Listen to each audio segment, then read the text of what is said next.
Alrighty, good evening to you all. Alright, just getting set up here. We'll be live, and well, we're live now. We're just getting set up, and just give me a second here. Yeah, well, good.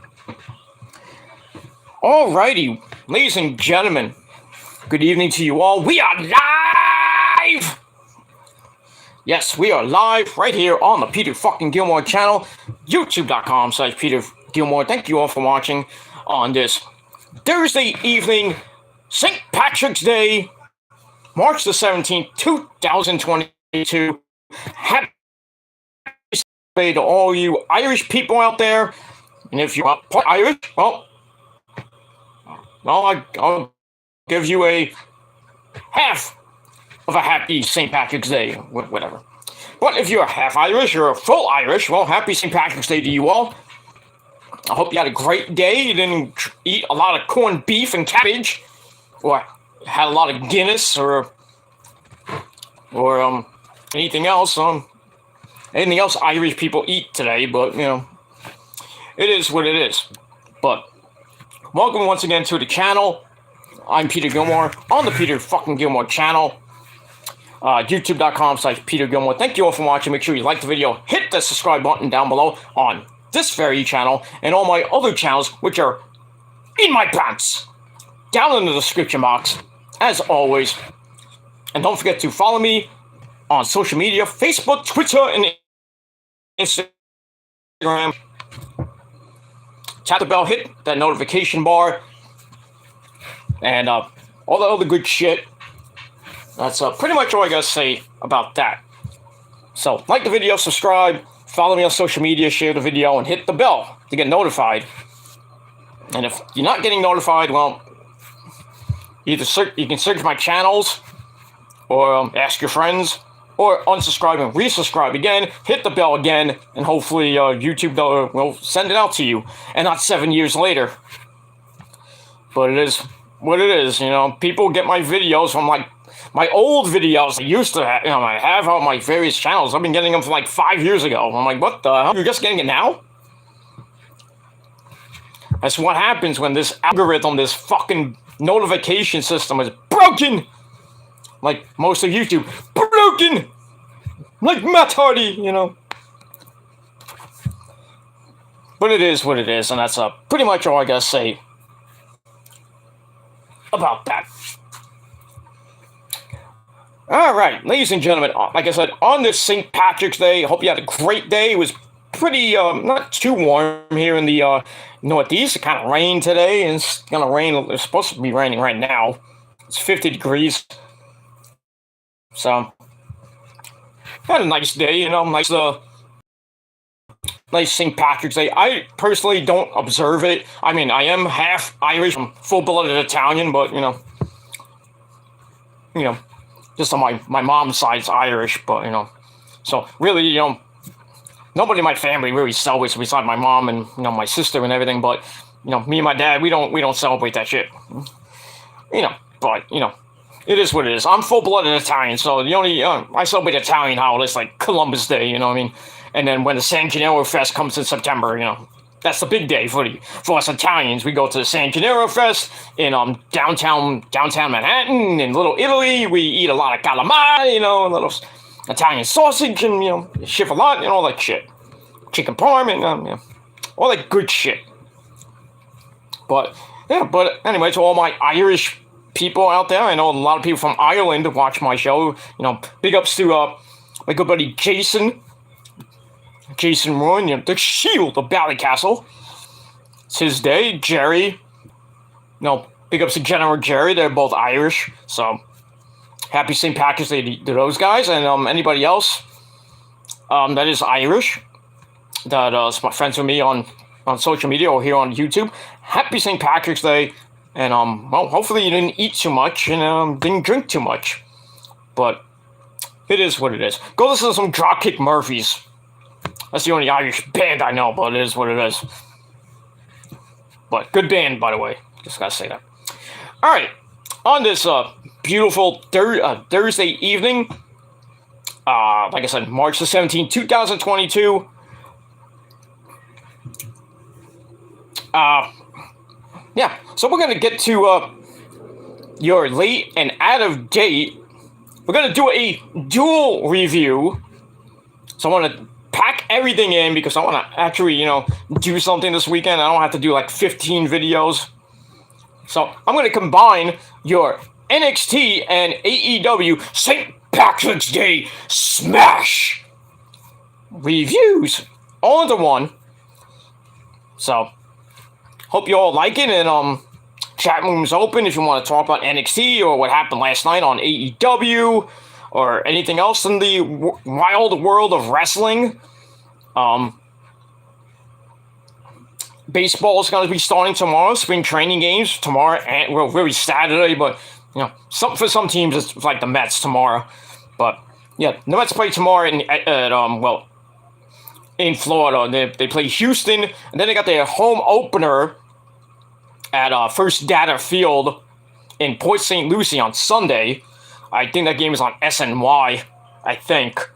I don't know when Channel 11 is going to have the spring training games, but it's great to hear Gary Cohen, Keith Hernandez, and Ron Darling, once again, probably the greatest baseball commentators of all time. No, you can't go wrong with listening to a baseball game. Listen to Gary, Keith, and Ron just tell it how it is. It's out of here! I can't wait for that shit. That's going to be fucking awesome. So, but we'll move on from there. That's pretty much it. Now, before I start this big episode, don't forget the chat room's still open if you want to come in and chat. Like I said, a little bit of news. Those of you who follow me on Facebook, I put up a post last night, really somber post. I just want you guys to do a big favor for me, and all the likes I get on my videos from now until whenever, 1 like equals 1 prayer, like Grim says. 1 like equals 1 prayer for the wrestling cat not doing so good. And take him to the vet soon. Not now, but about another week or so, we're gonna take her to the vet, check her out. Not doing so good, so thoughts and prayers go out to the wrestling cat. So that's why I've been so somber and like in and out of moods. I'm having mood swings because I'm so worried about the wrestling cat. Where is that wrestling cat? Where is he? Oh, it's probably probably in the kitchen. But anyway, she would come, but sometimes she doesn't. So sometimes she doesn't come. There she is. There she is. Come here, baby. Come here, my baby. Come here, my wrestling cat. Come here. Whoop. Come here. Come here, wrestling cat. Hey, there she is. That's the wrestling cat. Yeah, I want to say hello to your fans.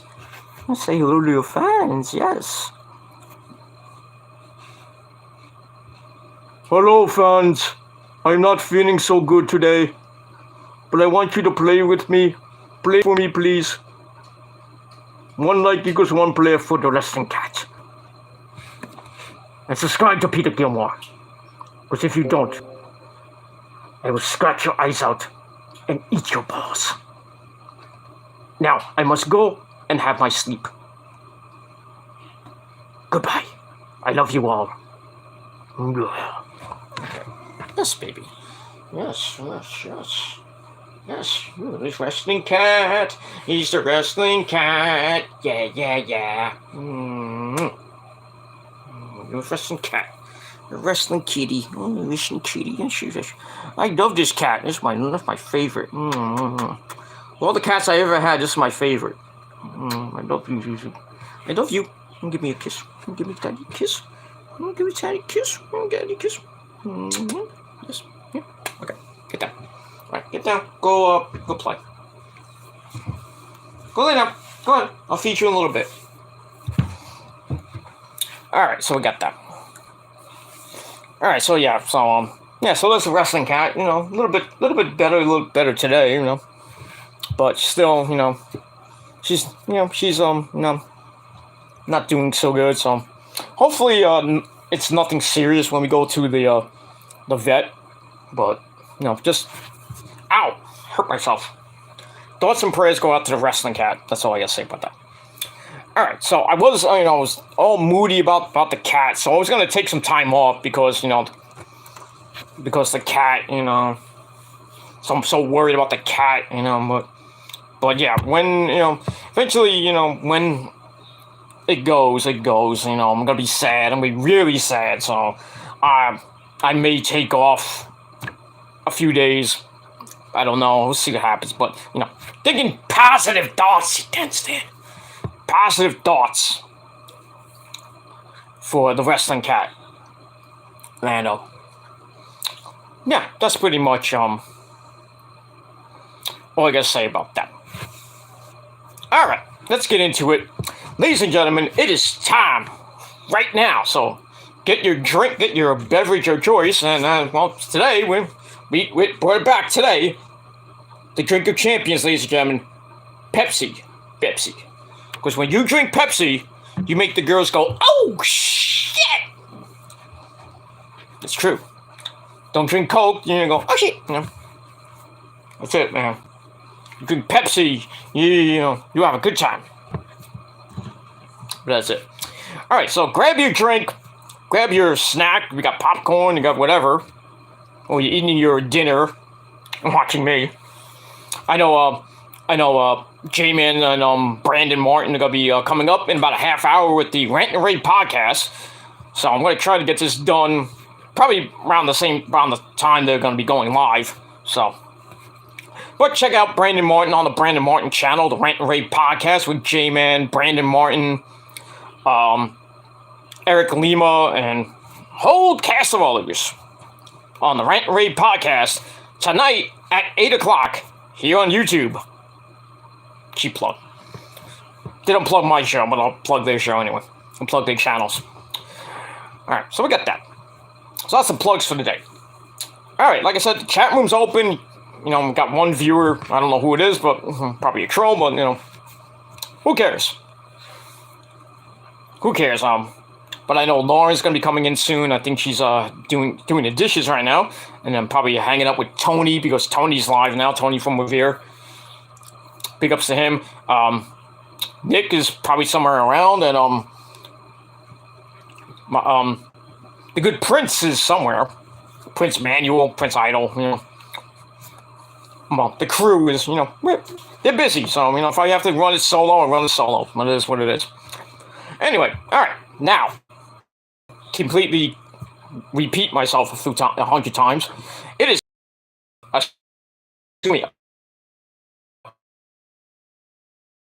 matters most. The better show, actually. Look at the AEW last night. St. Patrick's Day Smash.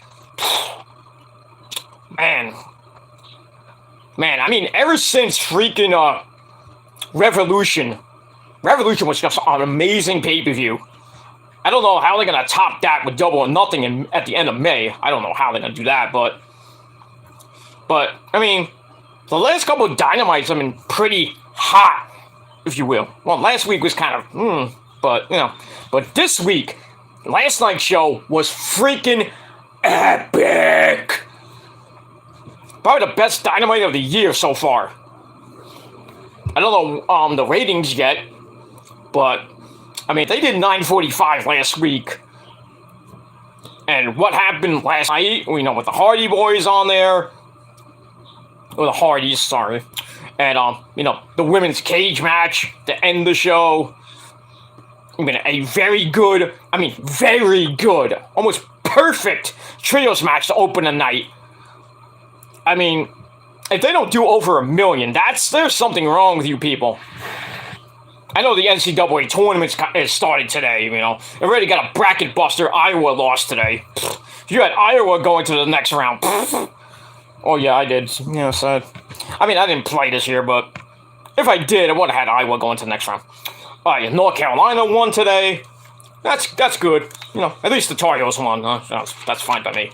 I really don't care who wins the NCAA tournament. I really don't care. I just don't care about it. I'll be glad when it's over, probably by the probably right after WrestleMania it'll be over.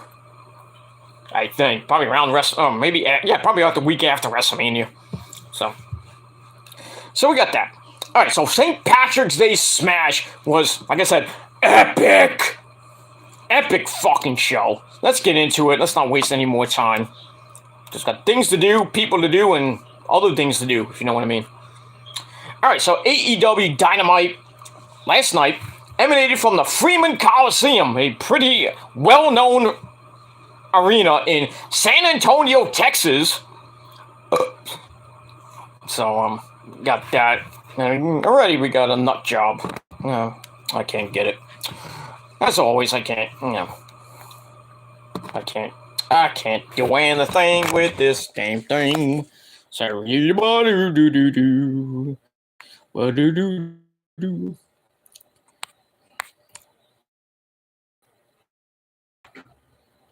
Okay, now I can't see my comments. What the hell?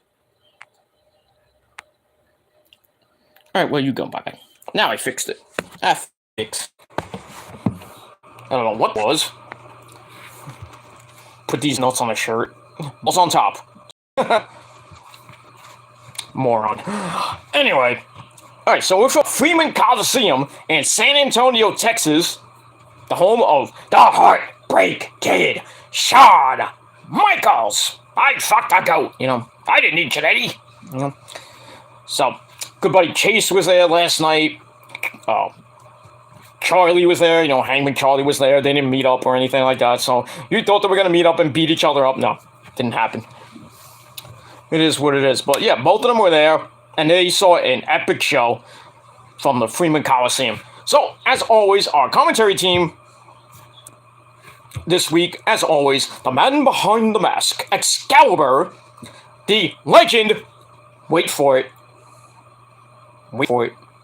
Gary, the legendary commentator himself, the man, Tony Baloney Schiavone, and as always, good old JR, by God, barbecue sauce, the luck of the Irish, by God, buck of the Irish, Anyway, so we got that. So basically, the night was capped off with the main event in a solid steel cage, brother. We had the good Dr. Britt Baker, say it with me now, DMD, baby, defending her AEW Women's World Championship against the #1 contender, Thunder Rosa, yay! The hometown girl. Well, you thought she was from Mexico, right? No, she's from San Antonio, Texas. So, even though she's from the graveyards of Tijuana, Mexico. But she was probably born in Tijuana, Mexico, but now she lives in San Antonio. But anyway, yeah. So we had Thunder Rosa and Britt Baker in a cage for the AEW Women's World title. Let's see what happens with that. And we'll get to that in just a minute. Alright, so we start with the pyro. We are live. Alright, so we start right off with the trios match. We had Jurassic Express, Luchasaurus, and Jungle Man Jack Perry, along with the AEW World Heavyweight Champion Hangman Adam Page, the man who does a lot of cowboy shit. They take on the Undisputed Era of Red Dragon, Kyle O'Reilly, Auto Parts, and his good buddy Bobby Fishsticks. They team up with the man, no, not Becky Lynch, no, the man, Adam Cole, baby! So, in trios action, and to open the night, this was epic fucking match. Not 5-star, but very close. Close to a 5-star. Moves I almost never seen before, but, when you see Adam in the ring, you expect at least a 4, maybe 5-star match. But it is what it is. Alright, we started with Jungle Boy and Adam Cole in the ring. Jungle Boy Hurricanrana's Cole down to start. He gets sent in the corner so Bobby Fish Sticks can come in and start working on that arm, which doesn't last long. And then Luchasaurus comes in. He sends all the heels to the outside. He gets kicked on the apron, I think, by Bobby Fish, who sends Luchasaurus head first into the ring post. Ow. So the Undisputed Era take over, and they start working over Luchasaurus' leg, because he's like 6 million years old. His needs a shot. No. But anyway, Kyle comes in, twists the knee around, Luchasaurus, and fights his way out of it. Gets the a very hot tag. Mind you, very hot tag. Like molten hot. Hot tag to Adam Page. Comes in like a freaking house of freaking fire with a freaking hose. Like, whoosh. He's like going berserk. Holy crap. It's like suicide dive here, suicide dive there. He's going mental. I'm like, what the hell? And the fans are just eating it up. They're loving the guy. Oh my god, that's why he's the champ, right? Eesh. And you thought ratings were bad with Adam Page. Yeah, okay. So yeah, he goes berserk. The fans are going nuts. Then they finally gets in the ring. He hits a sit-up powerbomb on Bobby Fish, gets a near fall. After all that, I thought it was going to win the match. I'm like, good lord. I mean, that was a very hot tag sequence by Adam Page. Just amazing. Alright, so he gets 2 on that on Bobby Fish. Jungle Boy then hits a big flippity-doo over Adam Page to take everybody out. That was pretty sick. They get back in, and then everybody's on the top rope. Or on the top, yeah, the top, not the top. Oh, yeah. Jungle Boy gets on the top rope. He's met there by Adam Page, and then Luchasaurus is on the apron. And then all the Undisputed Era is on the outside. I'm like, what the hell are they doing? And then they do a triple moonsault. Triple moonsault. It was freaking epic. I was like, holy crap. I'm thinking Shivani's like, I've never seen that before in my life. I think you have there, Tony. Just want to point that out. But yeah, freaking Shivani's going nuts. Excalibur's at the top of his like, oh my god. And Jay's like, oh my god, that's great! But yeah, it was a fucking epic spot. Put them all down. It was just an amazing spot. Then they come back in. They get a near fall out of that. Red Dragon then comes back with the running strikes in the corner to keep Jungle Boy in trouble as we go to a commercial break. Finally, after all that, we needed a commercial break. Alright, so we come back. Jungle Boy gets the tag. Luchasaurus, he comes in, cleans house. Some kicks, some choke slams. Then we get another epic spot where Adam Page and Luchasaurus have, I think it was Adam Cole and I think it was O'Reilly on their shoulders, and Jungle Man Jack walks up the ropes onto the top turnbuckle, then springboards double Doomsday Device. Holy crap! I was like, I'm marking the fuck out. I'm like, this is amazing. This is what AEW is, man. It is so freaking amazing. This match was just, I mean, this had a botch in it. I wouldn't give a shit. But, I mean, this match was just amazing. Double Doomsday Device gets a near fall out of that. Gets broken up. O'Reilly then gets the knee bar on Luchasaurus to calm things down. And then Adam Page is caught in a guillotine. But then he comes back and drives into goes right into O'Reilly for the save. Then it's Page and Adam Cole going back and forth, back and forth. Oh, you're gonna see this, a double or nothing. In round 2, if you know what I mean. So they go back and forth, back and forth. Page wins the exchange, hits the Deadeye. I thought the match was gonna be over, but then everybody else comes in, everything breaks down. Jungle Boy hits, like I said, hits the double Doomsday Device. So I backtracked. I'm sorry about that. So he hits that on Bobby Fish. On both men. Bobby Fish has to make the save. They get back up, and basically the Undisputed Era got pissed, and Adam Cole lowers the boom on Jungle Boy. 1, 2, 3. The Undisputed Era get the win in almost 14 minutes. So this was amazing match. Freaking amazing. I loved the match. Spots galore. I love the spots. The double doomsday was amazing. The triple moonsault was great. But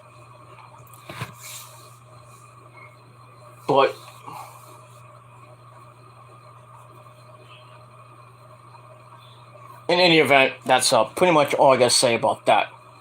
So, all right, give me a second. I have to step out for a second.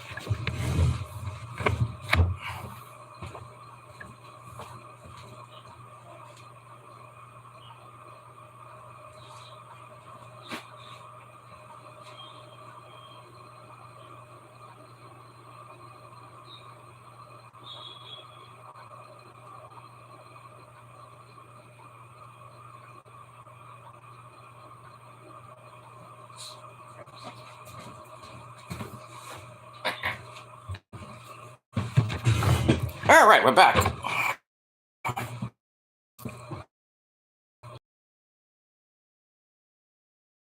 Okay, so let's get back to it. The match was amazing. I gave this match 4 out of 5 stars. Just fucking epic. I would have rated it a little bit higher, but you know, it's just me. So you might have rated it 5. I rated 4. So I'm gonna give it 4 out of 5 stars. Just amazing. But the Undisputed Era, well, the Super Undisputed Era of the Elite, if whatever you want to call it, get the win over Jungle Boy Jack, Luchasaurus, and Adam Page. And we'll see what happens with Adam Page and probably Adam Cole coming up in the next couple weeks, as we're rolling on to some big events coming up in April. We got Battle of the Belts 2 coming up in a few weeks from Garland, Texas. Then we're on the road to Double or Nothing right after that. Coming up at the end of May, we got on May 11th, we got the start of the Owen Hart Memorial Cup for the men and women. I don't even know when that ends, but I think it starts in May 11th in Nassau Coliseum. For I think it's May 9th or May 11th. That's when the Owen Hart Cup starts. I think it ends at Double or Nothing, maybe after that, maybe like at Fyter Fest or something like that. Or wherever June is, but, you know, we'll see what happens to that when we get there. We got a long way to go before we get to the Owen Hart Cup. But we'll move on from there. Alright, we got Lauren in the chat, the Tribal Queen. Tribal Queen is here. She says, "Hey, yo, happy St. Patrick's Day, Petey." Well, happy St. Patrick's Day to you, Lauren. I hope you didn't drink a lot. I don't know if you're Irish, but if you are, happy St. Patrick's Day to you. And to everybody else, well, happy St. Patrick's Day to you. Alright, we're going to move on from there. Alright, after that, we go to the back. We have Tony Maloney. He's with Keith Lee.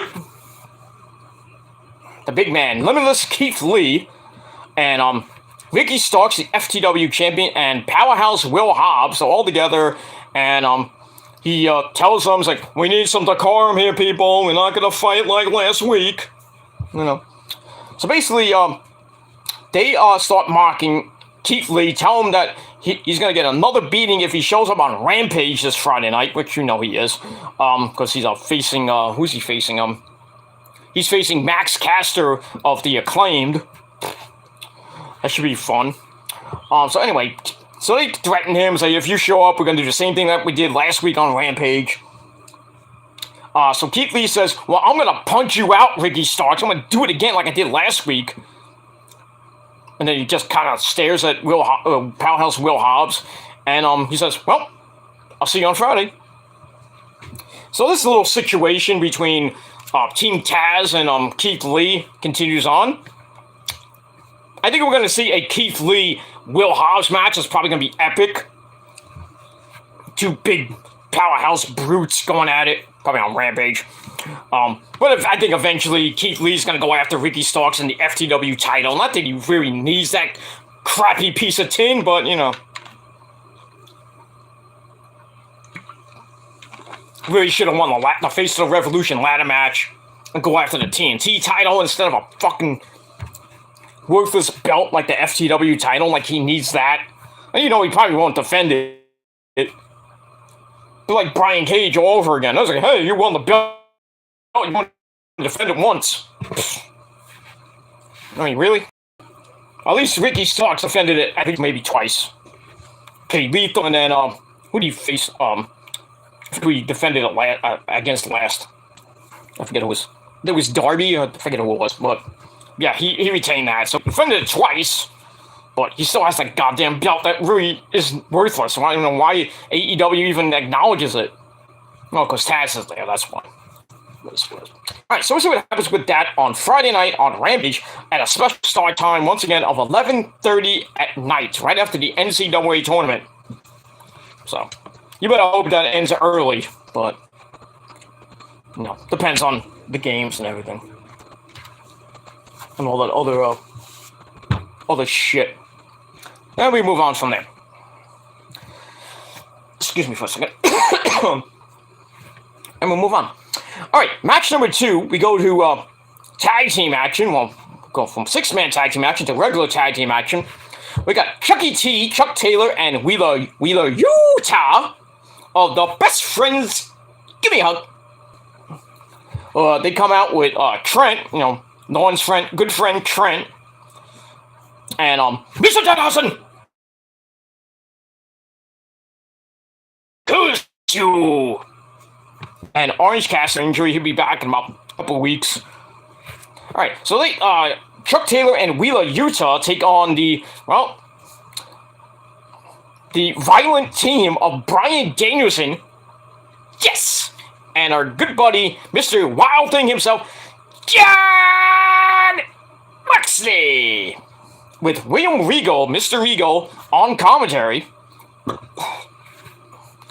So, and he did pretty good on commentary. You know, JR, was talking to him, and he asked Regal, can you control these two? And Regal says, no. We got two combustible forces, you know. It's like, it feels like the Mega Powers almost, you know, like Hogan and Savage, you know, like, oh, two combustible powers, I can't, you know, Miss Elizabeth can't do anything about it.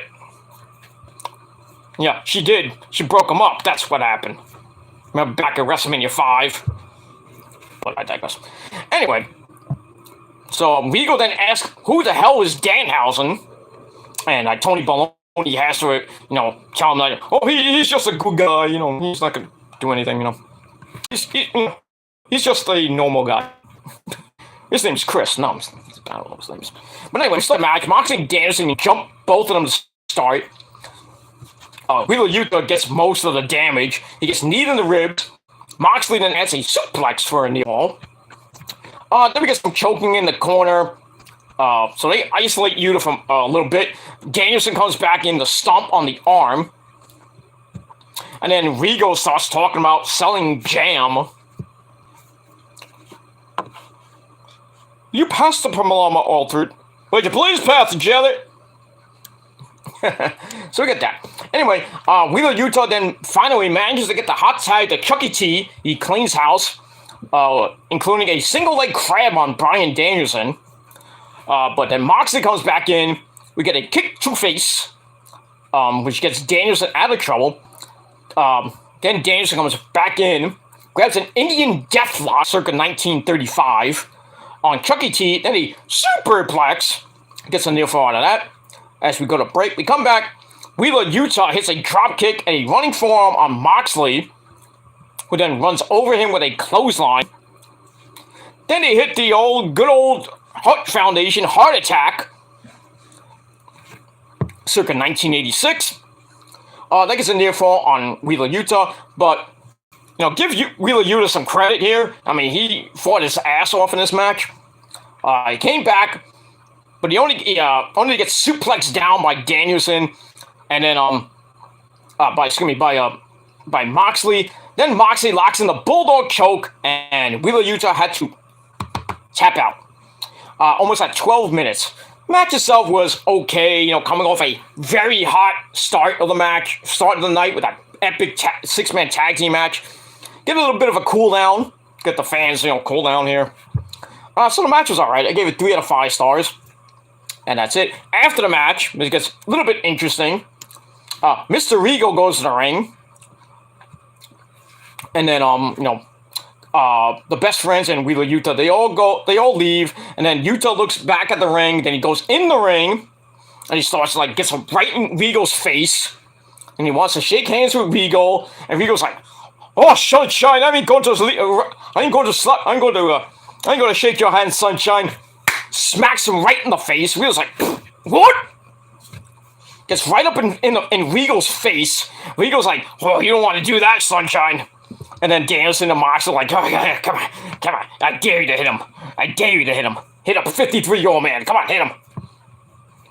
So they kind of dared him to do something. Before, and like Regal's like, I think it's best you leave, something like that. So so it looks like Wheeler Yuta's gonna be the next member of that little violent stable, if you will. That's a good way to get people into your stable. Slap them around a little bit, Like, "Hey, Danielson, get in my stable. Moxley, get in my stable. Here's Wheeler Yuta." Smack them around. Smack those bitches around. That's pretty much all I got to say about that. Yeah, so we'll see what happens with that. I think Wheeler Yuta's gonna leave the best friends and join up with Moxley, Danielson, and Regal. That's gonna be a pretty lethal six-man tag. Six-man group, I say trios group, if you will. But we'll see what happens with that in the next couple weeks, and that's that. All right, then we go to the back with FTR. Fuck the Revival. They seem happy to have fired Tully Blanchard last week. Tony Baloney's there as well. Then the Young Bucks come in, Matt and Nick Jackson. And Nick Jackson's got like a fucking nose thing in his nose, goes up to his ear. He's dressed like a leprechaun. What the hell are you wearing, dude? I know it's St. Patrick's Day. I mean, come on. But anyway, they come in and say, it doesn't matter who manages you guys. You'll always be second best because you're just not that good. Just remember, we're the greatest tag team in the entire world. Which they are. But, yeah, sort of kind of reliving the Bucks FTR feud, which I think is nice. So, we'll see what happens with that as we move on. So I gave that 3 out of 5 stars. Alright, then we get a promo from the Acclaimed, Max Caster and Anthony Bowens. They're ready for Keith Lee.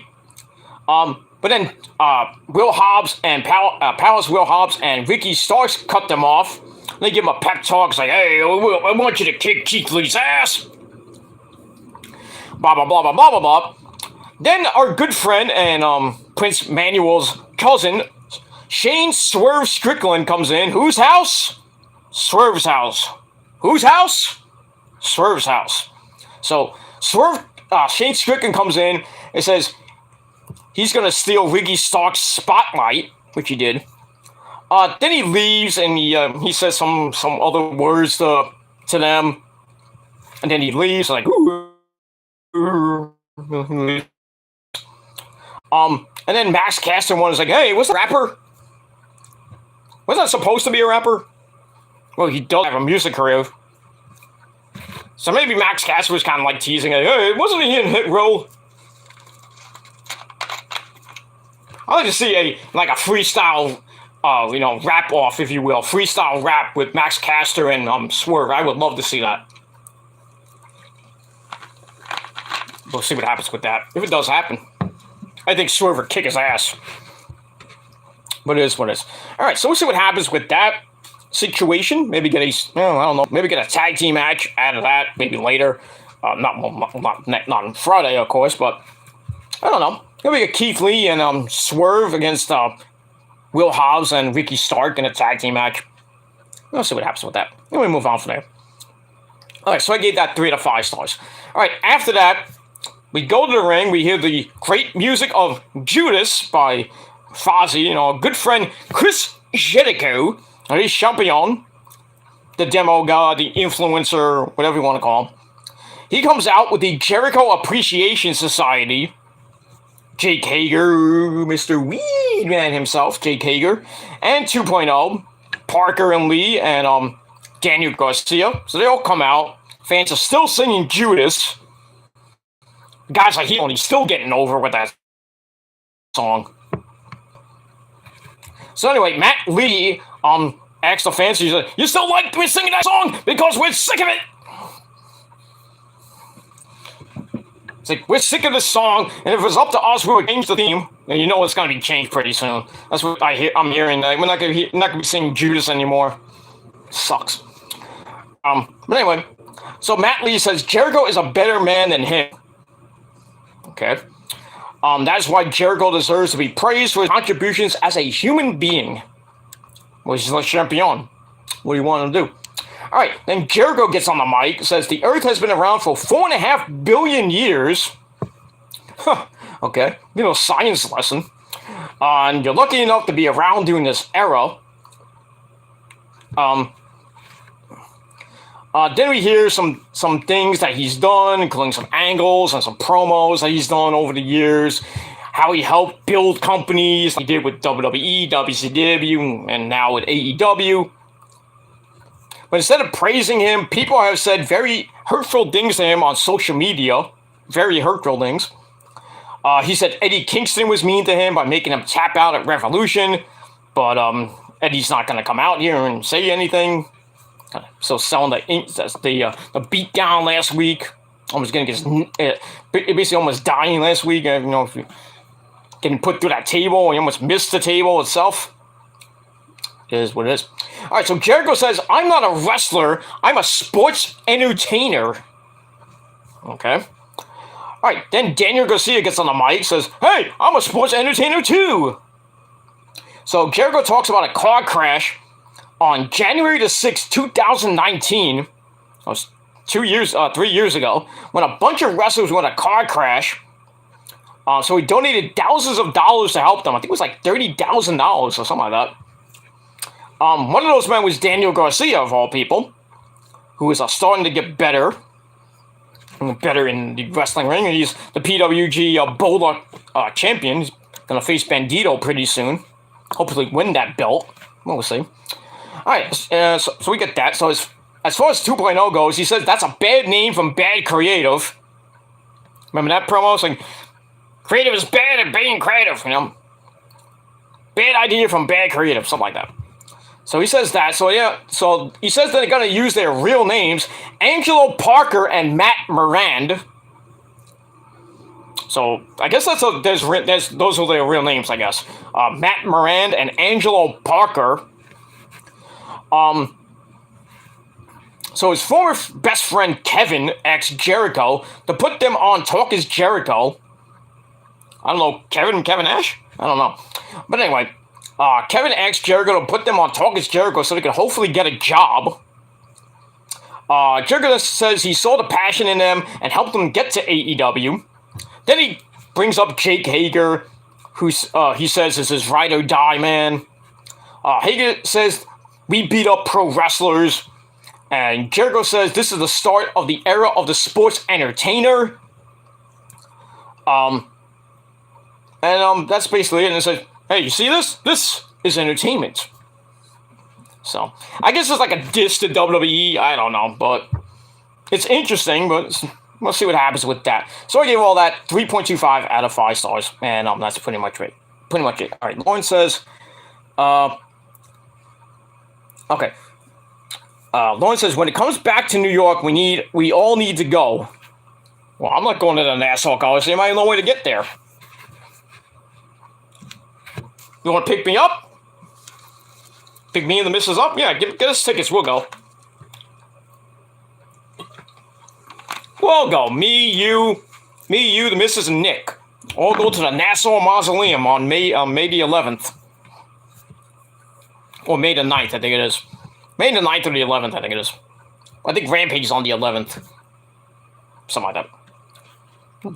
Yeah, let me go to my trusty calendar. I think it's on May the 9th. Let me just check. No, that's a Monday night. That's probably the WWE show. I think it is. May 11th is on Wednesday, so that's gonna be the AEW show at the Nassau Mausoleum. Then Rampage on Friday the 13th. Nice. May the 13th, Friday the 13th. That's gonna be an interesting episode. Yeah, maybe Jason Voorhees comes out or something like that.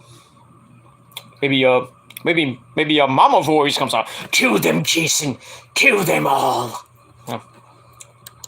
So see what happens with that. But yeah, maybe we'll all go. We'll all go. I'm not gonna get tickets or anything, but they don't come cheap. I mean, and like I said, I have no way to get there. I mean, I could get. I do have a way to get there. It's the goddamn all to Nassau. It was a pain in the ass. Get there and not even the Nassau Coliseum now. It's like Belmont Park. It's a long way away from here. Just saying. It's a very long way from here. So, I mean, if Nolan, you want to pick us up early in the day and then go to the Coliseum and watch AEW Dynamite and Rampage, we'll do that, and then maybe crash at your house. We'll see. We'll see what happens with that. It's a long way away. Long way away, but we'll talk about it. And that's it. All right, so the Jericho Appreciation Society is now called the Sports Entertainers. They're still called the Jericho Appreciation Society. Now it says, this is the era of the Sports Entertainer. Okay. All right, so like I said, 3.25 out of 5 stars for that. Let me move on from that. All right, then we get a video on the Serena Deeb Hikaru Shida feud. Should be exciting when it comes up. We're going to probably beat the living shit out of each other. Let me move on from there. All right, then we get to our next match for the TNT title. We got Scorpio Sky, the champion who has been undefeated for 373 days. Hasn't been pinned yet. So he is the TNT champion, with fat-faced dipshit himself, Dan Lambert, with the other half of the title. And he comes out with Paige Van Zant and her husband Andrew, whatever his name is, that ugly-looking douche. So anyway, he takes on Wardlow, the Face of the Revolution winner. Now I was hoping that Wardlow would win the belt here, but you knew what was going to happen. MJF was going to come out and fuck it all up, and he did. But anyway, most of the match was all right. So it starts out with Wardlow getting taken into the corner. But he powers out, heads outside for a stare down with Paige Van Zant. It's like, you bitch. Then he gets into a stare down with her husband. So Wardlow about to beat him up, loads up for the powerbomb, which now Scorpio Sky to hit a basement drop kick on him, knocking him down. And we go to break. We come back. Wardlow's in trouble. But Scorpio Sky has to punch his way out. Powerbomb attempt out of the corner. Then he goes for the TKO, gets countered into a spine buster. Then we get the Powerbomb Symphony. We get the first Powerbomb. Then we get 2 more Powerbombs to make it even worse. But then we get a distraction from, I think it was Paige Van Zandt or one of the members of America's Top Team, probably Lambert, to break up the 4th and final part of the symphony. So that gets broken up. Scorpio Sky rolls to the floor, and then the chairman of the board, Sean Spears, comes out with some chairs to offer distraction, and Wardlow's like, "Hey, get in here! I'll kick your ass!" So the referee starts yelling at Spears. Someone's like, "Hey, you don't come in here!" Then on the other side of the ring, MJF comes in, has a dynamite diamond ring, which somehow he got back from, that CM Punk left in the ring at Revolution. He has it on his freaking pinky. Knocks Wardlow right in the face with it. And he's like on Dream Street roll up. And Rosa just came into the kitchen. Retained the title at 9.5 minutes. I knew it was going to happen. Freaking MJF. But it is what it is. That's all I got to say about that. So I gave the match 3.25 out of 5 stars. After the match, Wardlow goes after MJF after putting Spears down for a little bit, or kind of chasing him down. It's like, put him down. Blah, blah, blah. He goes after MJF, and then Sean Spears gets right back up, hits Wardlow in the back with a chair, and like Wardlow didn't even feel it. It was like, ugh! Then another one puts him down, and then Paige Van Zant's husband comes in and chokes him out with a rear naked choke. Simple freaking move. And then Sean Spears adds another chair shot to the head after Wardlow is like he fights like half out, and he looks like Shawn Spears like, fuck you, dude. Boom, right in the head. Knocks him out, and then MJF they pick him up, and MJF hits another dynamite diamond punch right in the face and knocks him out. So that's what pretty much all I gotta say about that. So it looks like we're gonna get the Wardlow MJF feud. I don't know how that's gonna go, but I hope Wardlow beats the living crap out of MJF. But a lot of people saying MJF's gonna win the belt at Double or Nothing. Maybe, but if he does win, who takes it from him then? Punk? Probably Punk.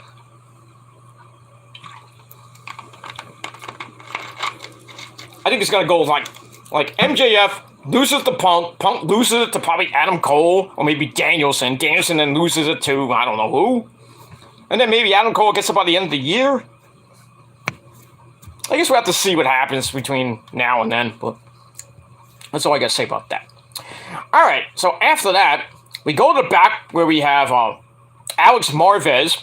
He's with the TBS champion, that bitch, Jade Cargill, and smart Mark Sterling in a nice green suit. Basically, Mark's talking and talking about, stuff, and then Jade's like, shut up, idiot!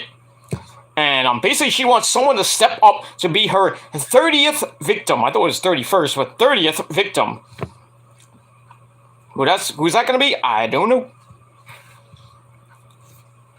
We don't know. Might be Britt Baker. Who knows? So we get that. So I gave that 2.5 out of 5 stars. Alright, then we go back to the arena, and our next match, tag team match, not a dream match, but we've seen this before in House of Glory. We got the Private Party, Isaiah Cassidy and Mark Quinn, taking on the Hardy Boys. Broken Matt Hardy, yes, wonderful. And his brother, Jeff Hardy, dude! So, they make their in-ring debut for AEW, same freaking music, just a different name. They call the Hardys, not the Hardy Boys, they just call the Hardys. Stupid WWE copyright. But anyway, pretty good match from both of these teams. A lot of flippity-dippity-doos. Jeff comes out with a face paint. All that good shit. Alright, so we start the match off with Matt Hardy and Mark Quinn. Matt starts working on Mark Quinn's wrist. Then Jeff comes in to a big reaction. The Hardys hit their double elbow poetry in motion combo. Same stuff from like 1998. Alright, so they hit that. Then we got a chin lock to slow it down by Jeff. Matt comes back in, but he gets taken into the wrong corner.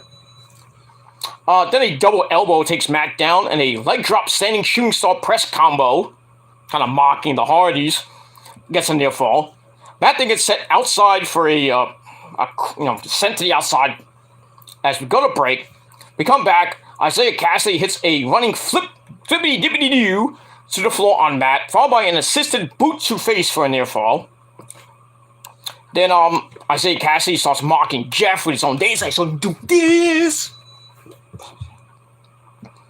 Then he gets the tag to Matt. Matt is over to the tag for Jeff for a few seconds later. Jeff comes in, cleans house, clearing the middle rope splash for an info on Isaiah Cassidy. Then everything, kind of breaks down and gets chaotic. Private Party tries for the silly string, gets broken up, which left the Hardys to hit stereo twists of fate on both members of Private Party. Then Jeff Hardy goes up top, hits the Swanton Bomb on Isaiah Cassidy. 1, 2, 3. You can count to 600. So the Hardys get their first win in AEW. So the final run of the Hardys has begun. Let's see where it leads to. Probably the AEW tag titles, and then they retire. But I'd love to see freaking Jeff Hardy go on a big run, and maybe get the AEW title, and then maybe we'll see. We'll relive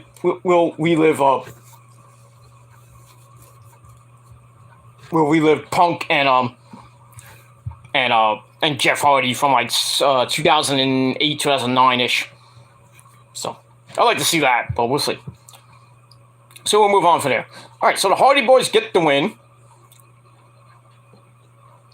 And that's pretty much all I gotta say about that. So match was alright. So I gave it 3.25 out of 5 stars. And that's pretty much it. And we'll move on from there. Alright, we got Nathan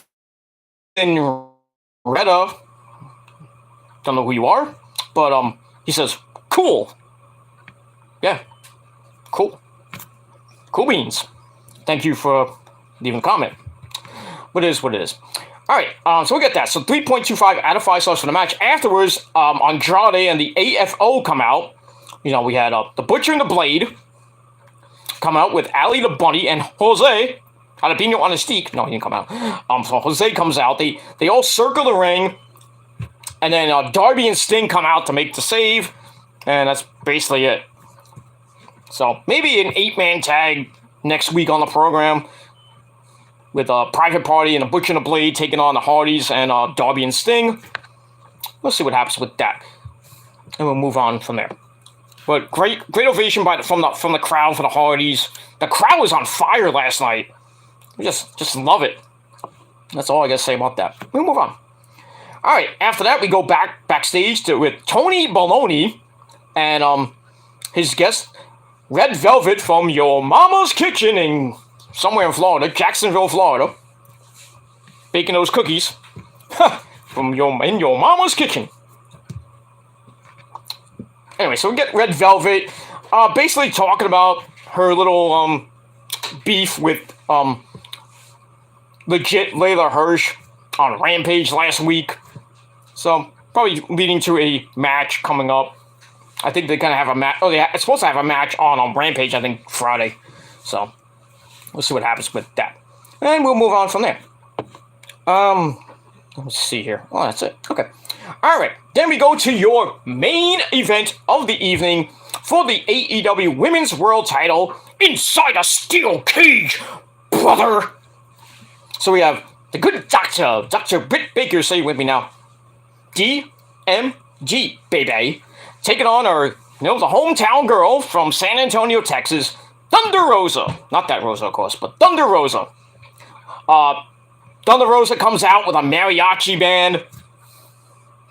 Nice. She has a sombrero. Her face is totally painted, not half face paint, Comes out. Britt Baker comes out by herself, which is kind of interesting. Like, you shouldn't bring out Rebel and Jamie Hayter. All I'm gonna do is myself. Okay. Alright, so they get in the cage, which looks like a Hell in a Cell without the top, of course.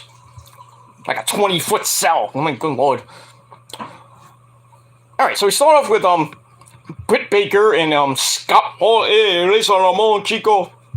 Scott Hall style gear. Alright, so we got a feeling out process. Not like that, of course. We start.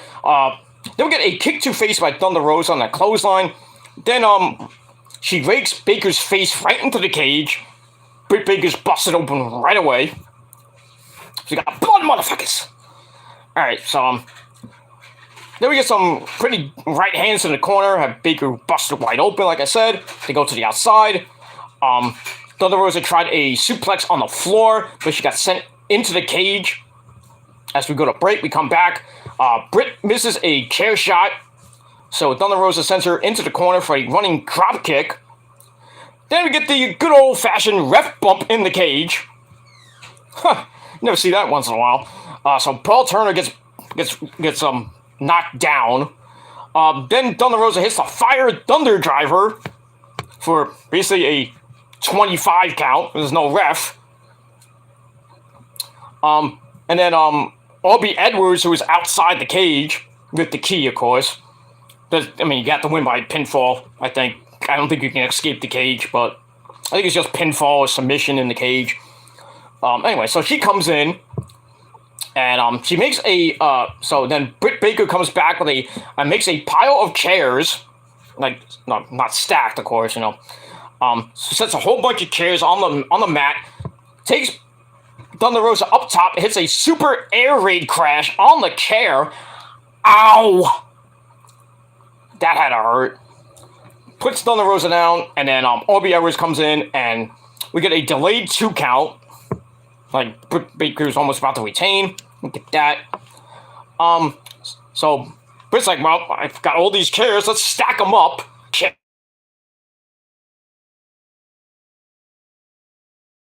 4 chairs, flags her down on top of that stuff. But Thunder Rosa sends her into the cage. Then she knocks Britt in the face. She goes tumbling right into those chairs. Sick. But Britt Baker comes back with a super kick. Then grabs a bag of thumbtacks. And JR's like, hey, what are you doing with those? What are you doing with those? It's a cage match. You can do anything you want. Come on, JR. But anyway. So, Britt Baker, pulls out the tacks. Feels like the unsanctioned match all over again, this time with a cage. So, Thunder Rosa loads up a powerbomb, but gets backdropped onto the tacks. Ow. Then Britt Baker, locks in the lockjaw. But Thunder Rosa bites the hand of Britt Baker, then starts slamming her hand into the tacks. Damn. Then we get a really botched powerbomb. She picks her up and falls down. I guess because she was busted wide open as well. So we got that. So kind of a botched powerbomb into the tacks. But then Baker hits her right in the head. But Thunder Rosa shrugs it off, and she hits the Fire Thunder Driver on the tacks, and Aubrey Edwards, who got freaking tacks in her forearm, and starts counting 1, 2, 3 on the tacks. That's a freaking strong referee, if you know what I mean. Come on. So big ups to Aubrey Edwards for counting the 1, 2, 3 on the tacks. That was kind of something. But yeah, so Thunder Rosa hits the Fire Thunder Driver 1, 2, 3. She wins the title. We have a new AEW Women's World Champion in Thunder Rosa. The hometown girl gets the belt. And a little over 17 and a half minutes. Match wasn't better than the unsanctioned match, but pretty damn good. So I gave it 3.5 out of 5 stars. So Thunder Rosa is the new champ. So Britt Baker had a pretty damn good run as champ.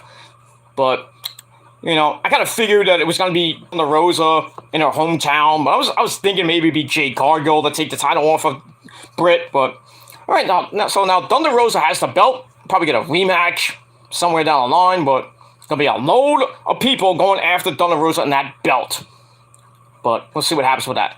So that's it. So after the match, as we end the night for Dynamite, confetti falls from the sky, from the rafters and the top of the ceiling and everything. Then Dustin Rhodes comes out to celebrate with Thunder Rosa as they end the show. And then which you didn't see, she went out and hugged Joe Gallus and I think his wife, because Joe Gallus from the NWA was there, because we all know Thunder Rosa was the former NWA Women's World Champion before losing it to, who did she lose it to? I think she lost it to Camille. So we got that. So we'll see what happens with that. So Thunder Rosa begins her reign as AEW Women's Champion. And we'll see where Britt Baker goes from here. A lot of people saying on Twitter that Britt Baker's going to be the one to beat Jade Cargill and go after the TBS title and win the TBS title. Yeah, we'll see. We'll see. I did put Britt Baker as one of the people to possibly beat Jade Cargill and end her streak. If not her, it'd probably be Athena. I would have said Toni Storm, but Toni Storm doing naughty things. She has her OnlyFans, and that's probably why, as my good buddy Prince Idol, who's in the chat, Prince Manuel, I should say. What's up, Prince Manuel? How you doing? He told me yesterday that Toni Storm got released because she was doing an OnlyFans. So I don't know if you see her in AEW, but you never know.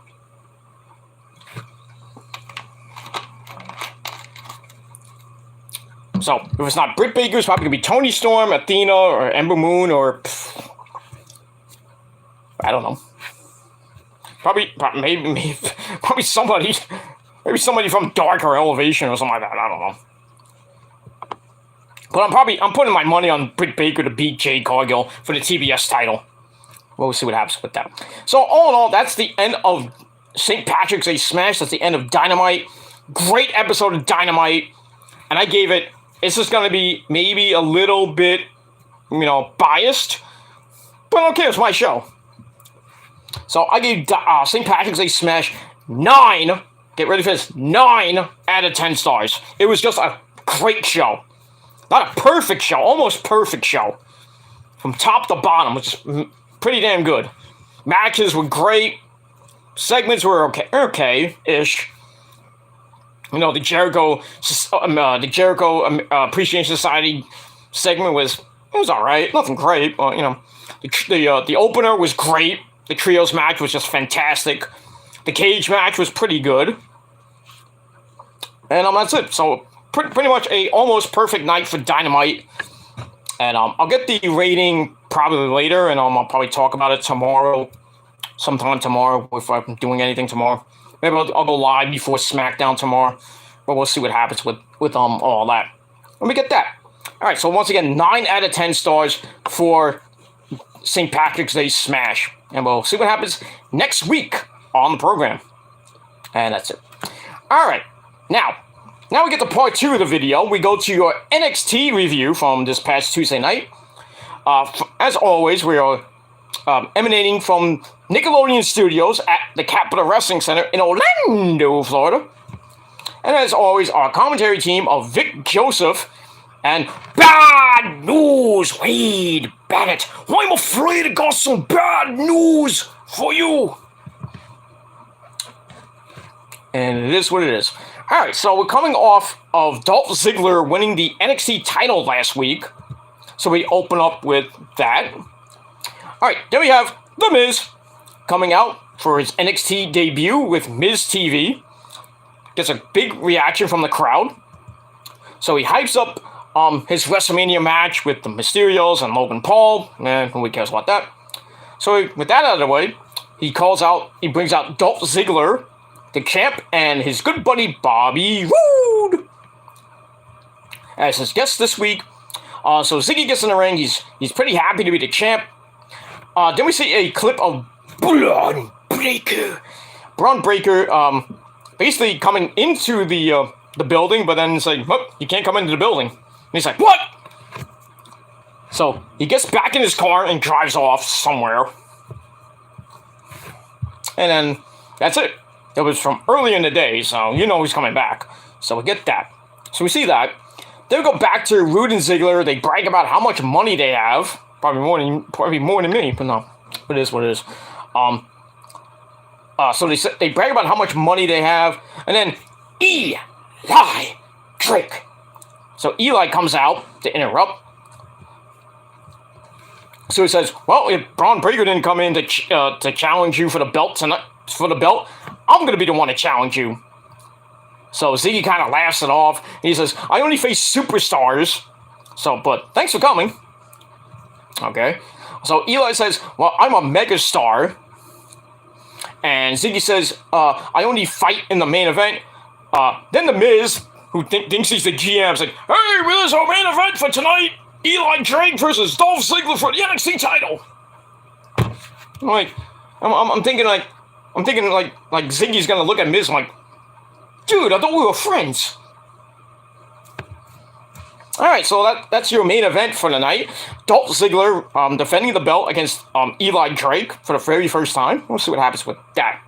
I think you know who wins, but it is what it is. All right, so I gave that first segment 3 out of 5 stars, and we'll move on from there. All right, then we go to the back with Mackenzie Mitchell and her guest Cora Jade without Raquel Gonzalez because she's out a couple weeks with her knee injury.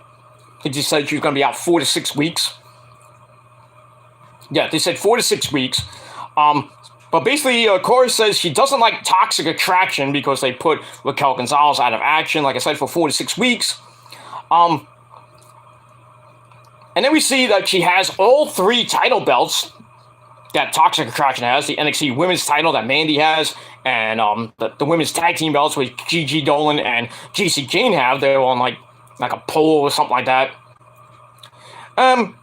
So this will all into traps except for Mandy, of course, and we'll get to that in a minute. All right, so we'll see what happens with that. So I gave that as well 3 out of 5 stars. All right, then we go to our first match of the night, a North American title ladder match qualifying match. So that's a mouthful. All right, so we get the first qualifying match for the ladder match at Stand and Deliver. We have Santos Escobar with Legado del Fantasma and the beautiful Elektra Lopez at ringside. He takes on our good buddy Cameron Grimes to the moon.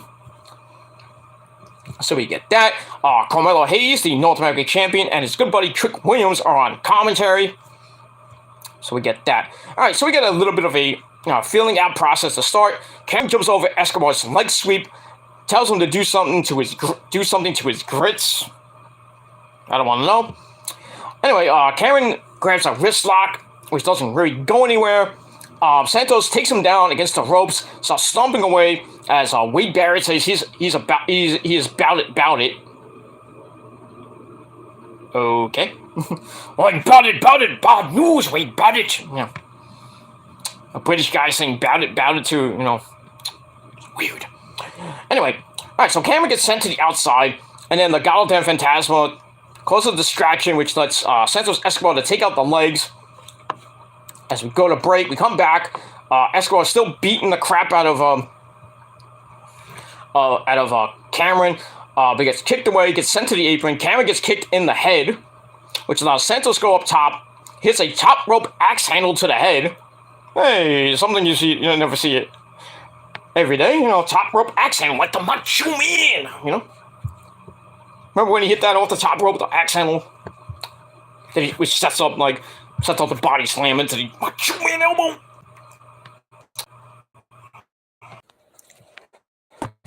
God damn it. I apologize once again. I'm trying to get this thing out, and the freaking internet won't say.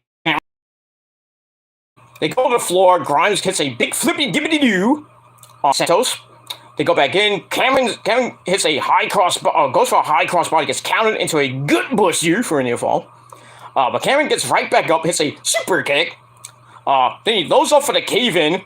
It gets counted into the Phantom Driver. 1, 2, 3. Santos Escobar gets the win in almost 11 and a half minutes. All right, so he's the first participant in the North American ladder match.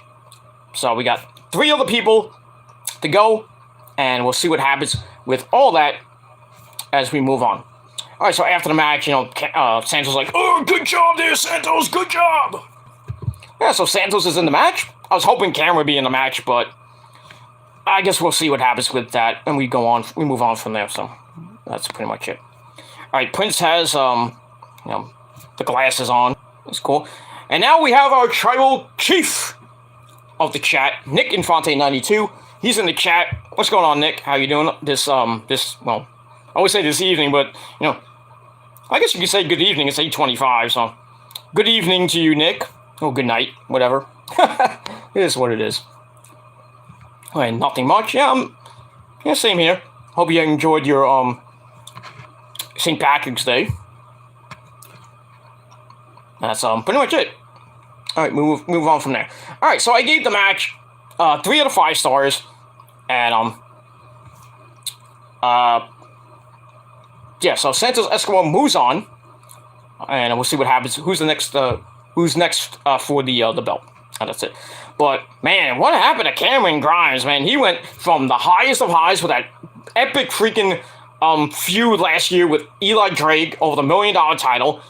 Those epic matches he had with Eli, and finally gets the $1 million title, gets it right back to freaking Ted DiBiase. Then he goes on a pretty good run for the rest of the year. And then down the shitter he went. After trying to go for the North American title, he loses to Carmelo, and then basically now, I don't know. I think his push is just gone now. Sucks. So I don't know what's gonna happen with Cameron, but I hope he gets back into the title picture. But right now he's just in a rut right now. But we'll see what happens with that. And we move on. All right, Nick said he went to the bar St. Patrick's Day to get drunk. You have a few Guinnesses, a few pints of Guinness. You know, it's Irish, but you know, I don't drink Guinness, but you know, I don't drink beer for that much anyway. So it is what it is. And like Prince Manuel with the look of the Irish for the clovers and rainbows. Hold me Lucky Charms. They're magically delicious. It is what it is. Anybody see Seth Rollins on Jimmy Fallon last night? That was hilarious. They had the audience suggestion box last night, and Jimmy Fallon's reading suggestions from the audience, and one of the suggestions was that Seth freaking Rollins stomp a leprechaun. So we have a leprechaun, a fake leprechaun come out, not Hornswoggle or anything like that, but a fake leprechaun comes out, and he's like, yes, it's pot of gold, he put my pot of gold. And then you hear, burn it down! And Seth Rollins comes out in his gear and everything. He's like, Then he takes the freaking pot of gold and knocks the guy right in the stomach. And then he backs up. And he's like, you know, he's doing this and this. Like he's a baby face and everything now. And he just runs and boom, stomps the fucking leprechaun on the freaking stage. It's just freaking, it was freaking funny as hell. I was like, that's great. Because I know they're hyping the March 25th Barclays Center show for SmackDown. So that's why Seth Rollins was on Jimmy Fallon. Drew McIntyre was on The Fan. I think it was on Monday, talking about that. You know, he's talking to who was he talking to? Sal Licata, I think. So yeah, there you go. You know, got two of your big stars hype up the Barclays Center next week. Not that I'm going to that shit. Because I don't go to WWE shows anymore. Because WWE sucks. But if it was AEW, yeah, if it's at the Barclays Center, I would go to AEW at the Barclays Center, but no, that's WWE territory now, but it sucks. But yeah, but AEW is coming back May the 11th at the Nassau Mausoleum. I would go if I had, a way to get there. That I didn't have to take 6 trains and a bus to get there. But yeah, Lauren wants to go. Lauren's going, I think.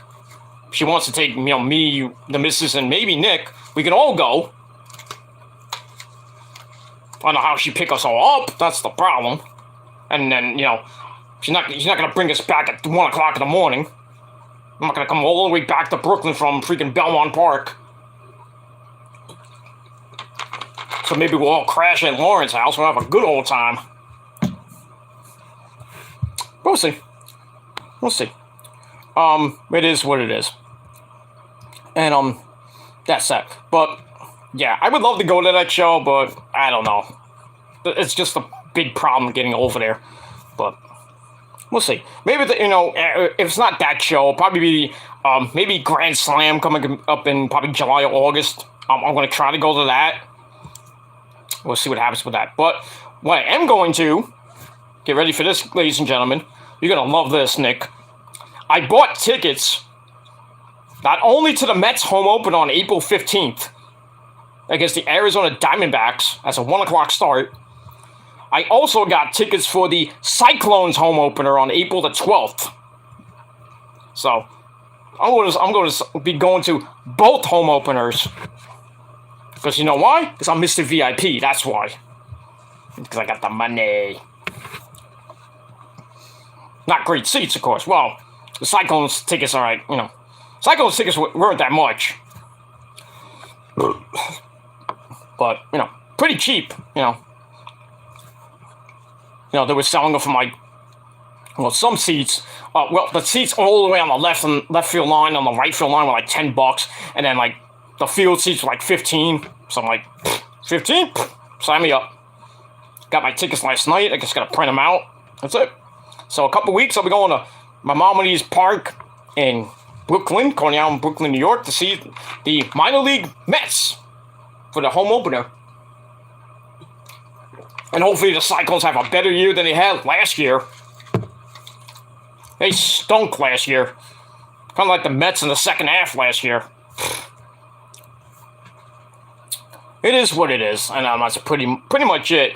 Yeah, they didn't get Schwarber, Kyle Schwarber. He went to the Phillies, which sucks.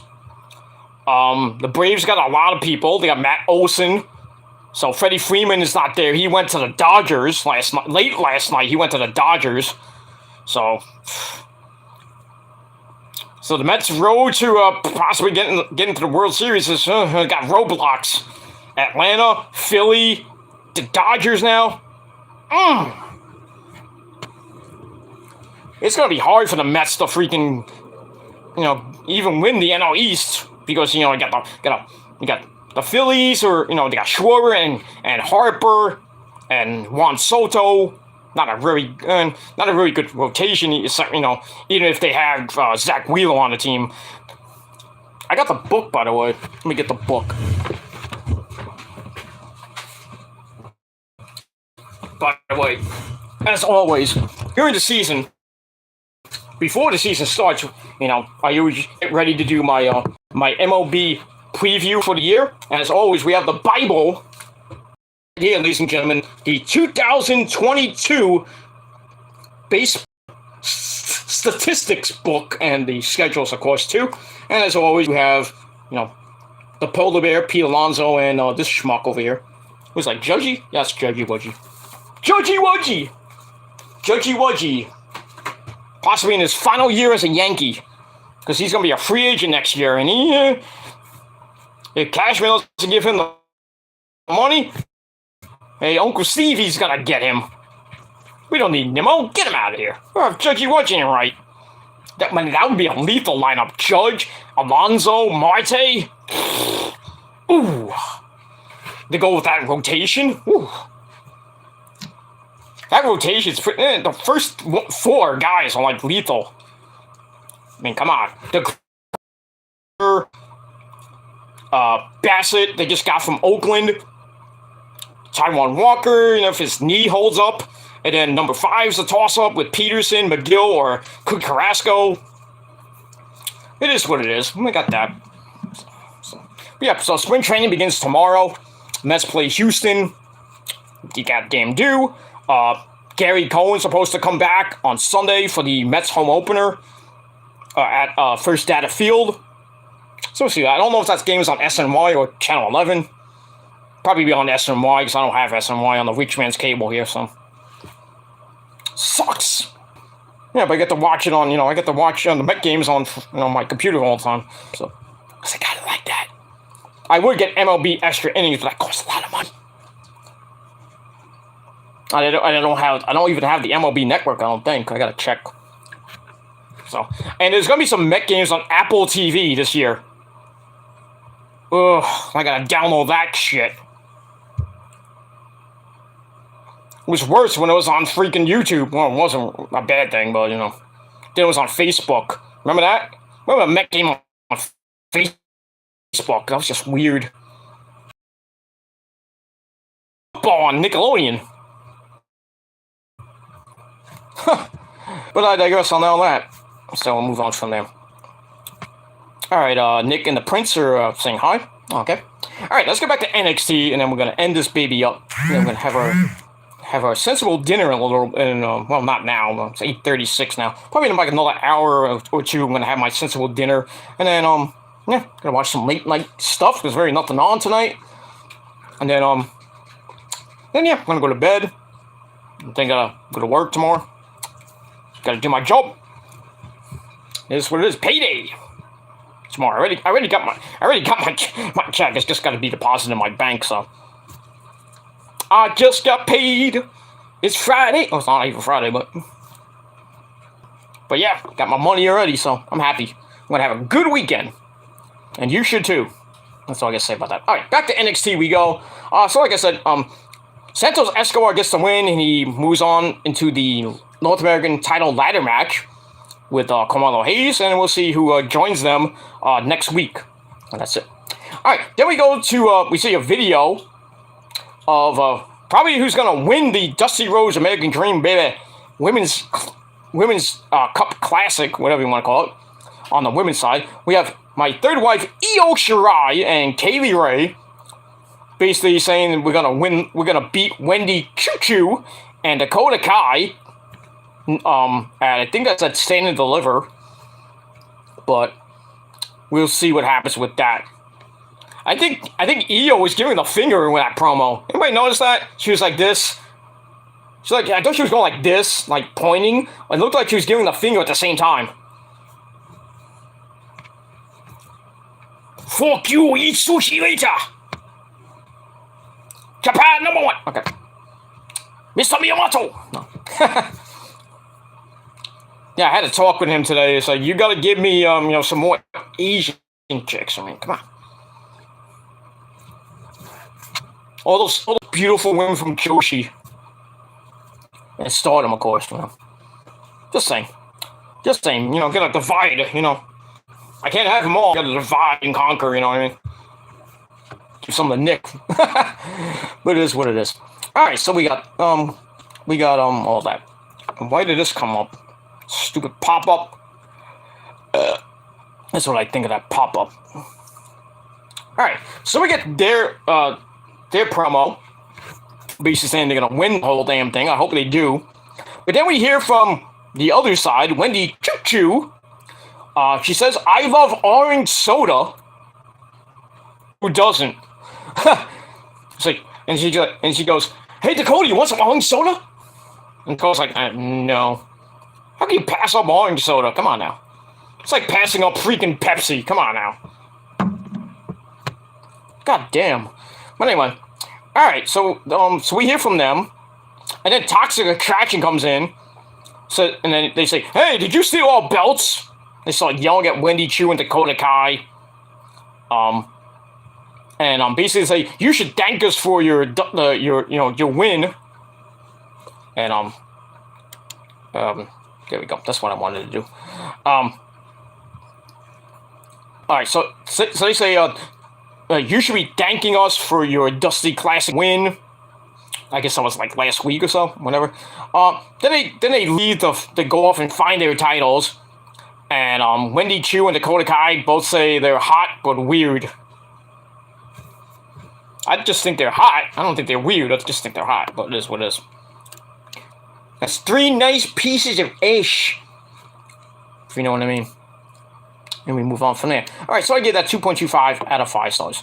Alright, then we get a video on a newcomer to, well, not a newcomer, newcomer to NXT. Former NXT UK superstar, A-Kid. So he makes we see a video about him to hype him up a little bit. Then he makes his NXT television debut in the States as he takes on, well, former Cruiserweight champion Kushida. With Ikemen Jiro at ringside, Jacket time! So we have that. The winner of this match qualifies for a match next week. How can you qualify for a match next week to qualify? That makes no sense, but okay. Alright, so, yeah. Alright, so, the winner gets a North American title. You win the match, you get a qualifying match, and then just weird stuff. Anyway. Alright, so, this match is alright. Nothing great, but, so A-Kid is in the ring. He doesn't even get his own entrance. That's sad. Sad for a guy that did pretty damn good in NXT UK. Not that I watched the product, but it is what it is. What I heard from videos and stuff I've seen. Alright, so we start off with a good old-fashioned test of strength. Then we hit the mat with Kushida flipping out of a head scissors. We get back up. And it's an arm drag into a drop kick by A-Kid. He takes Kushida down by the arm. Then we get a threat of a double arm hold, which sends Kushida over to the ropes. He's right back with a 1922 Boston Crab. That gets broken up. And then A-Kid snaps off a big-time German suplex. Then a Northern Lights suplex for a near fall. Then he finishes Kushida off with a springboard moonsault DDT.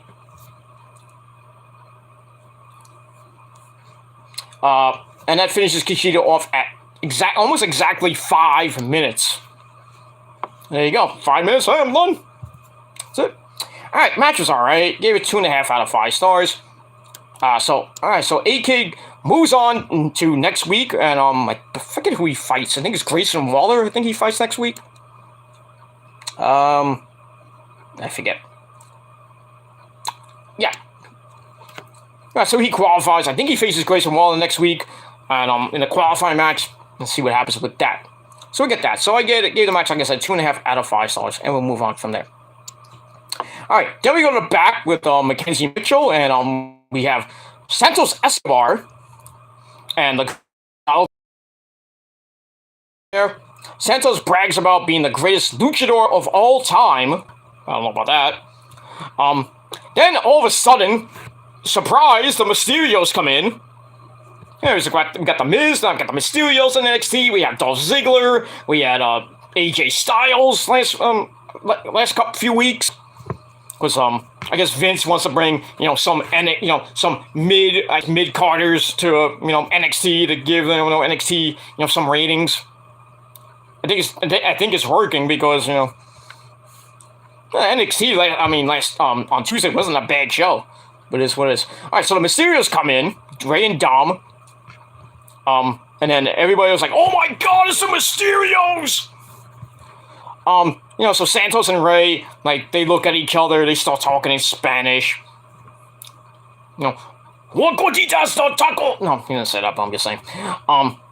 So they have a big standout. I'm like, yes, Santos Escobar, Rey Mysterio, give me a feud, thank you. Sign me up for that. That's gonna be epic. I would love to see that. All right, so we got that. They stare at each other, then they start mocking Dominic, and then Dominic's like, pfft. He's like, you want to fight? I'll fight any one of you motherfuckers. So then, Joaquin Wilde tries to step up, and then Raul Mendoza says, I got this. I'll fight you later. So we got a match. So Dominic's first NXT match, when he really should have started in NXT. Yeah, so Dominic's first NXT match is going to be against Raul Mendoza in a little later on. So we'll see what happens with that. All right, so I gave that 3 out of 5 stars, and we will move on from there.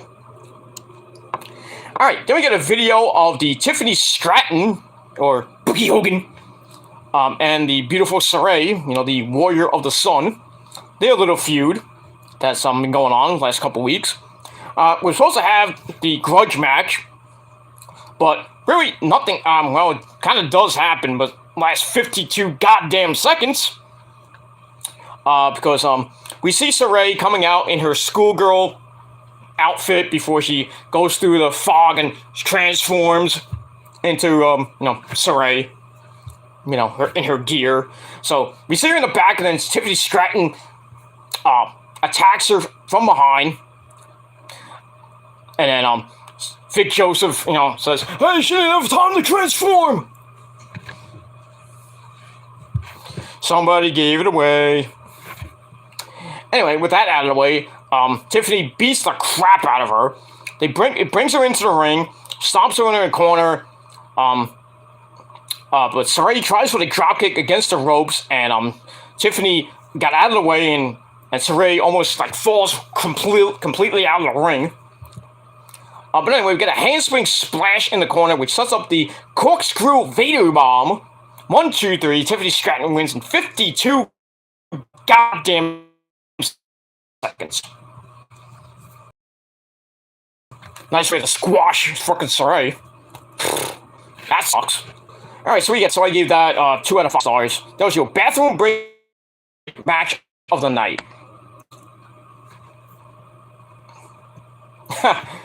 Prince Manuel says, "My wife called me Mr. J." Oh my God, yes. Okay. How you doing, Mr. J? Like Harley Quinn.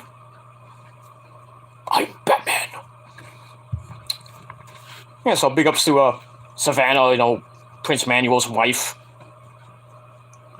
That's pretty good. Pretty good. He's got a lovely wife. That's all I gotta say about that. And we move on.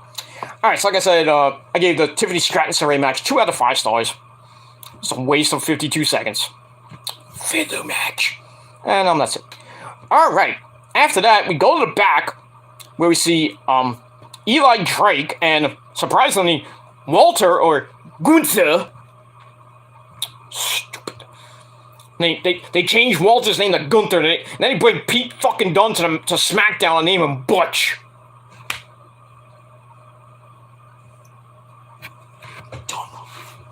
Dumb. Do it with me now. The Book of Doom. 1, 2, 3. Stupid.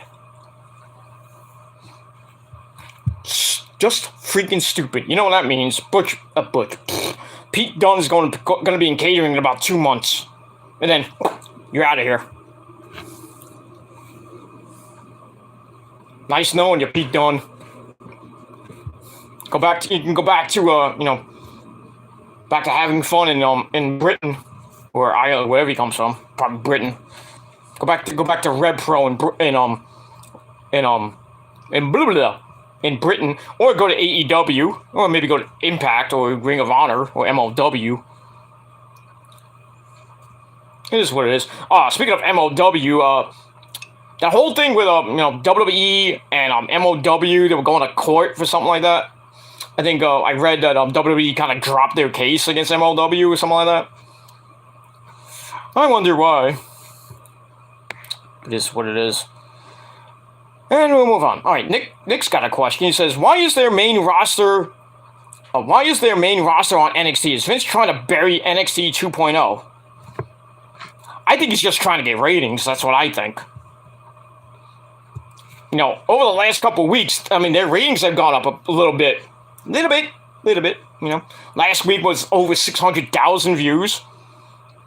I forgot what it was. I don't remember what it was this week. I haven't seen the ratings for this week yet, but I would say to be around the same, maybe a little bit low. Who knows? But yeah, I think bringing in Miz, the Mysterios, AJ, who else? Bobby Roode. They're bringing a lot of mid-carders, basically, not main guys like Drew McIntyre or like Brock or Roman or something like that. It's basically mid-carders, lower the mid-carders. AJ's like a top-tier guy, main eventer, so. But it's just give some hype to guys like Grayson Waller and I guess to Legato with the Mysterios. Miz with Dolph Ziggler because they're friends and shit, and just to hype up Dolph Ziggler's NXT title reign a little bit. And AJ coming in to like I said with Grayson Waller, and Bobby Roode just to be with with Dolph because they're a tag team, the Dirty Dogs and everything. I think it's just a ratings ploy that Vince is doing. I don't think he's burying. I think maybe, you might be right, Nick. You might have a good point. He might maybe bring all these mid-carders to come in and basically beat the crap out of the young guys. I think that's kind of stupid, but, you have these up-and-comers like Braun Breaker losing to a schmuck like fucking Dolph Ziggler. Come on. I thought that was stupid, but what are you gonna do? And at least you had Rey Mysterio against Raul Mendoza. Raul Mendoza sucks, but it is what it is. And then you have AJ, putting over Grayson Waller. He beat him, which I thought when he beat Grayson Waller, it was gonna deep push him for the Eli Drake feud, which really didn't do much. It was an okay feud. Grayson Waller won the goddamn feud. But where's Grayson Waller going to go from here? Is he going to win the North American title? Maybe. If he qualifies, which I think he will. But then again, I don't know if they might continue on with the Eli Drake feud. I don't know why, but it is what it is, and that's it. So anyway, Gunther doesn't respect Eli Drake for using his mouth so much, but Eli really doesn't care. And he says, "Well, watch me win the belt." Yeah, so we see what happens with that. All right, so I gave that 2.5 out of 5 stars. All right, then we go to the Corey Jade and her, first of her tricks on Toxic Attraction. she strung up one of the tag team belts. So we see Jacy Jayne going into like I don't know what it was, like a storage area. And she pulls on the string, and she pulls on the string, and the gate with a cage locks her in, and she's like, get me out of here! And then Cora Jade comes up, starts mocking her, and that was it. So yeah, one of those, Cora Jade's trying to pull a Stone Cold on us. Remember when Stone Cold laid all the traps for DX? Back in the day? Basically almost the same thing. So we got that. So, yeah, so she traps Jacy Jayne in a cage. And then starts like, I got you, Worthless. Stupid, but worthless. But it is what it is. Alright, so I gave that 2.5 out of 5 stars. So, we'll see what happens, what she's going to do with Gigi and then Mandy. And we'll get to that. Alright, then we go to the ring. We have a passionate promo from the Psycho Killer, Tommaso Ciampa, who talks about how he has been at this for 17 years. So that's since 2005, you dummies. And always wanted to find a place that he can call home.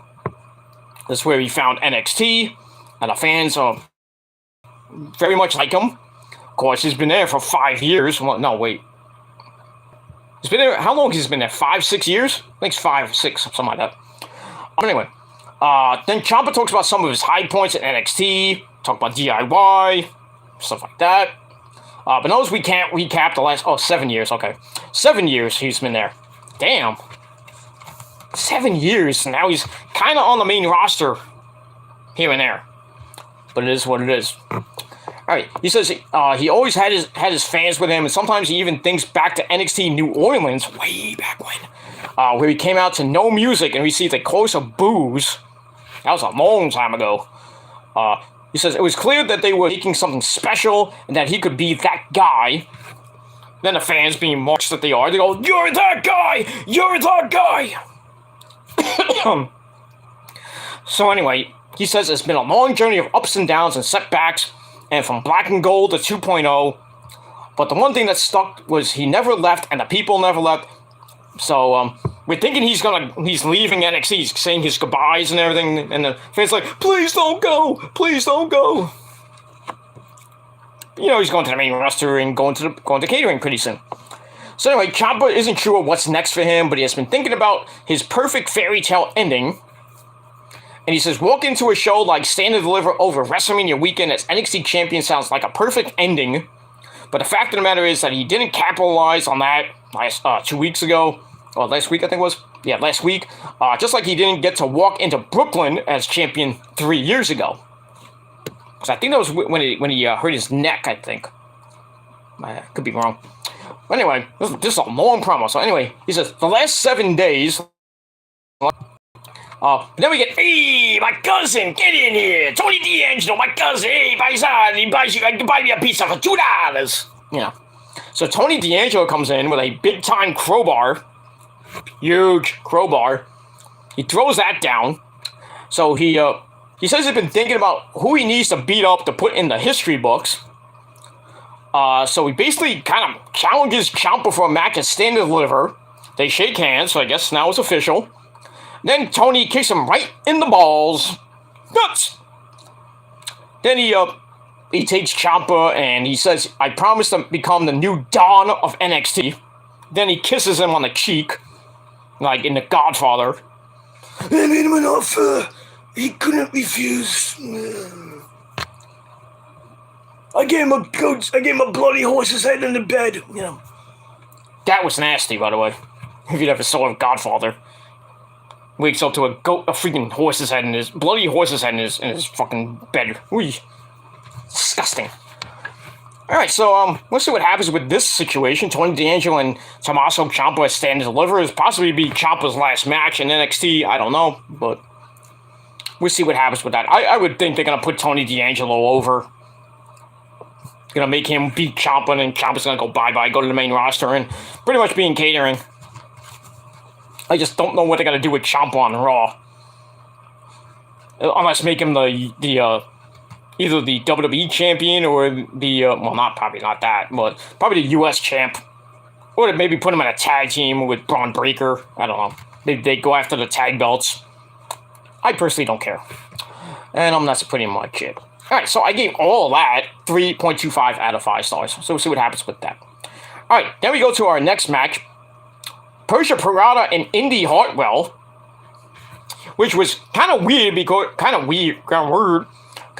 because they came out together, and then they did going after their rings and stuff. I'm like, what the hell is going on here?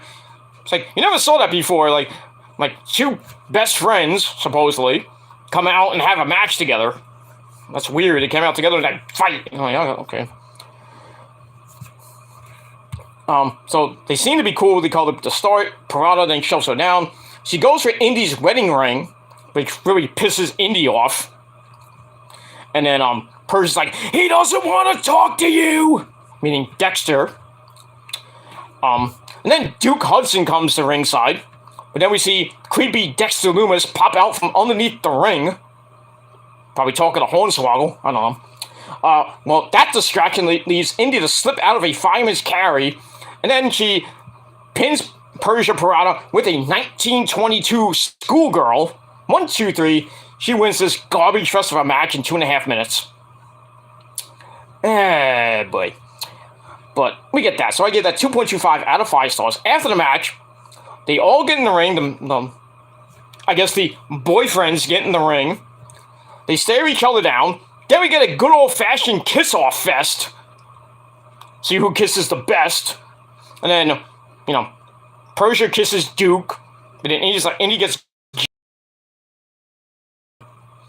making out with Duke Hudson and getting dirty on the mat. Almost simulating sex in the ring. So Indy's like, come on, Dexter, let's do it too. She rips his shirt open and kisses him, and they fall to the ground, and they're basically rolling around. They're rolling around and basically having simulated sex in the ring. I'm like, there's people watching here. Creepy, but interesting. Yeah, it's probably going to lead to a intergender tag match, probably a stand and deliver. I hope Dexter and Indy win, but just to get this feud out of here. I don't even know when they're going to break Dexter and Indy up. I just don't know. They've been going at it for a year now. Just about a year. Alright, here's what it is. Just creepy, weird shit. And that's pretty much it.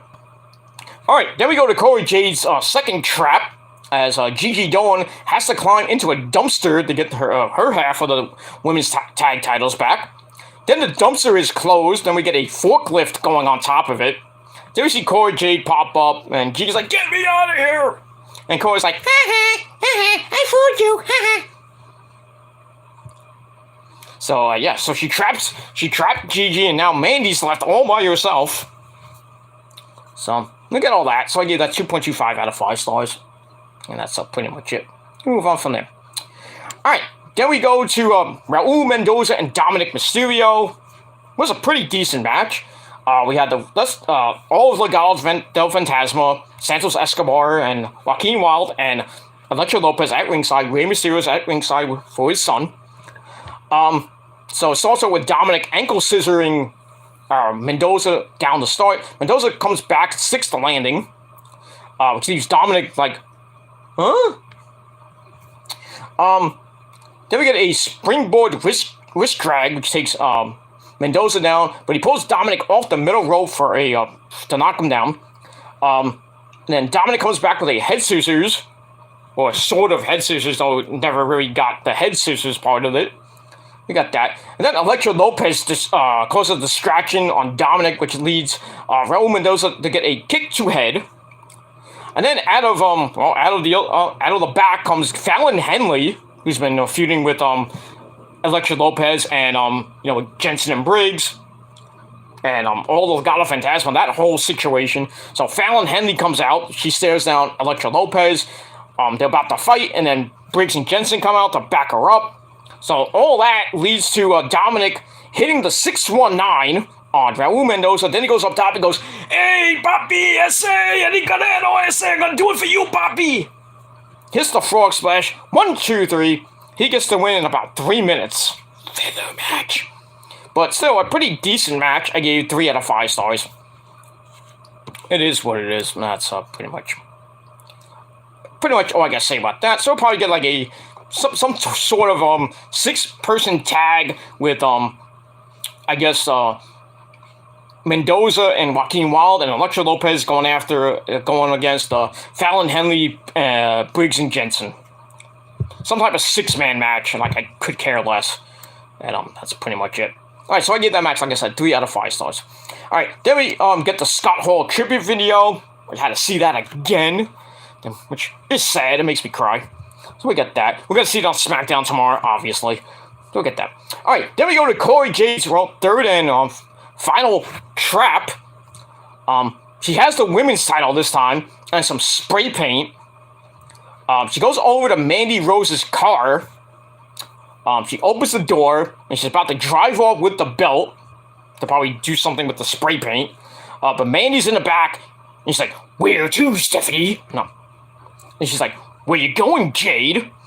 So she jumps Jade, and she's like screaming. It's like, "How did you do this to JC and Gigi?" She's like, "You want to play games with me?" Starts beating the crap out of her. Then she hits a running knee, knocks Jade completely silly. And basically, she kind of says, "You want this belt? I'll see you at Stand and Deliver." Yeah, so we got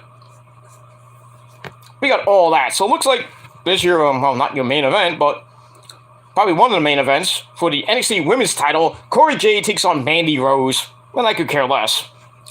I just can't see Corey Jade, of all people, beating Mandy Rose for the belt. I just can't see it.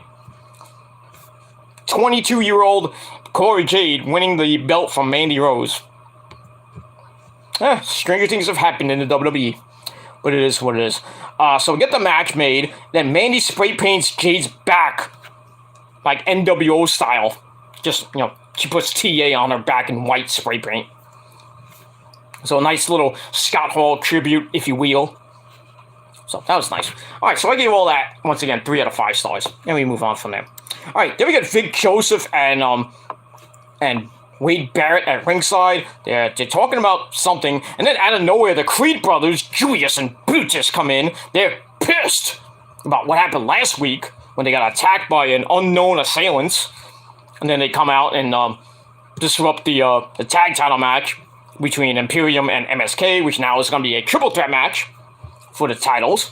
There should be a ladder match, but I guess, well, we're going to have one ladder match, so that'd be overkill. Anyway, so the Creed brothers come in. They demand who attacked them to come out. So on cue, MSK comes out, and they're in their NWO shirts. Nice. And then I think it was Wesley. Wesley says, "Hey yo," and basically says, "We didn't do it." And then Wade Barrett's like, "Liars!" So the Creed brothers like, "Wow, we're not buying that." And then Imperium comes on the balcony, starts laughing at both teams. Then the challenge is made for the triple threat match. So we get that. And yeah, so we got the triple threat match made. And then Imperium says, "We fear no one," and then that's it. So we get that. Alright, so I gave that 3 out of 5 stars.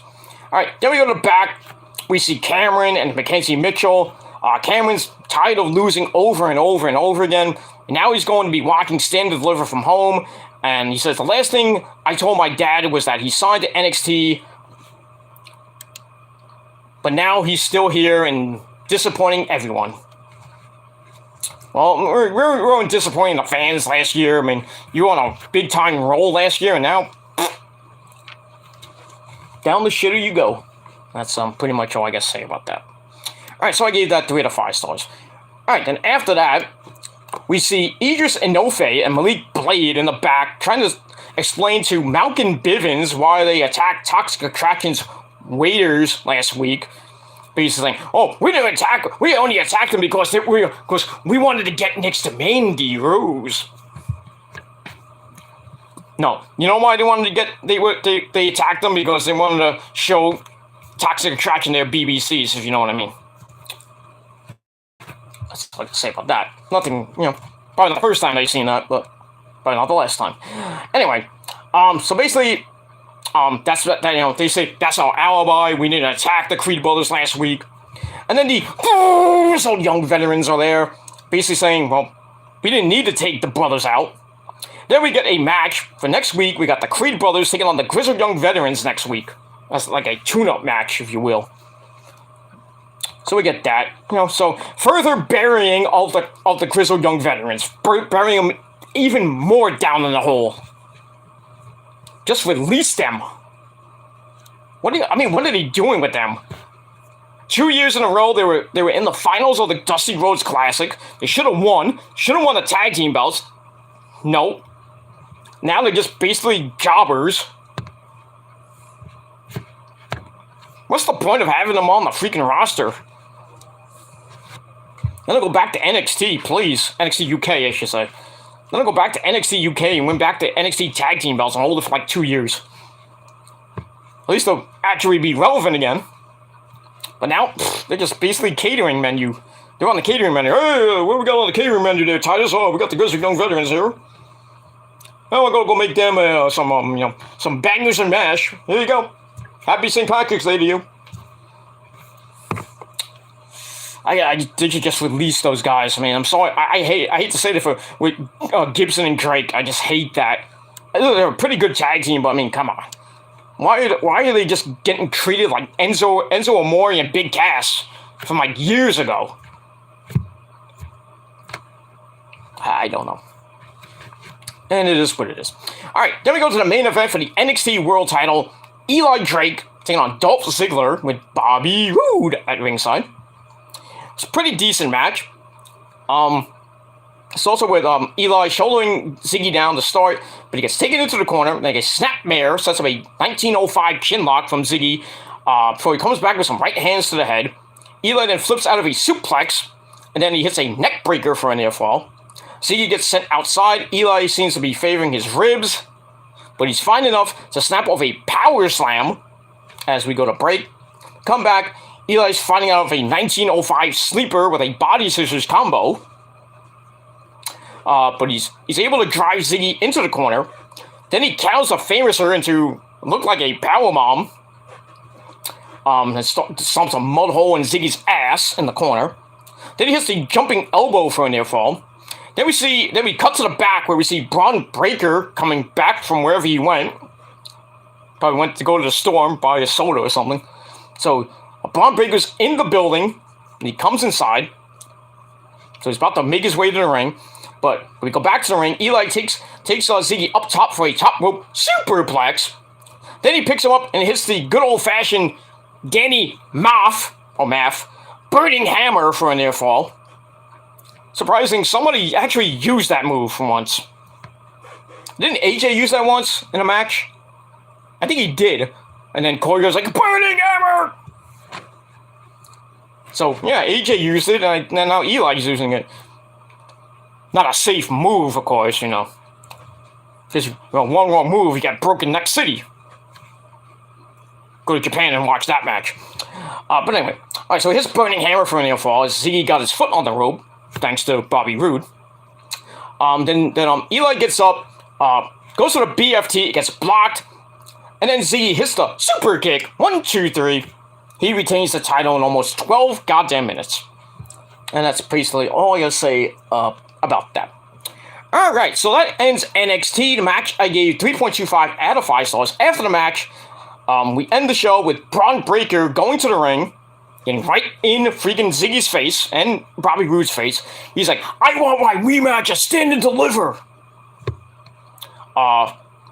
So Bobby Roode goes up to Bron, he gets dropped, and then Ziggy says, you're on, to end the show. So that's probably going to be your main event for Stand and Deliver for the NXT title in a rematch. Ziggy versus Bron Breakker. I don't know if they're going to give Bron Breakker back the belt, or they're going to say, oh, it's like, oh, nice knowing you. You had the belt for like what, a month? Get out of here. Go up to the main roster and go to catering with your friend Ciampa. That's it. So I would think they're going to put Ziggy over, and then he's probably going to lose. I don't even know who's going to lose to. At this point, I don't know. If Ziggy, who wins? Who would you give it to? I would give it to. I was gonna say Pete Dunne if he would stay there, but now I don't know. I don't know who I would give it to. I would probably give it to maybe I would say Cameron, but I'd rather give Cameron the North American title. Santos probably I would give the North American title to. I don't know who Ziggy would have next on the list to defend the belt against. I don't know, but I would think Ziggy's gonna retain at the pay-per-view, and I don't know who he's gonna face after that. Then we'll move on from there. All right, so all that I gave 3.25 out of 5 stars. NXT was okay, nothing great, so I gave that 6.5 out of 10 stars, and that's pretty much it.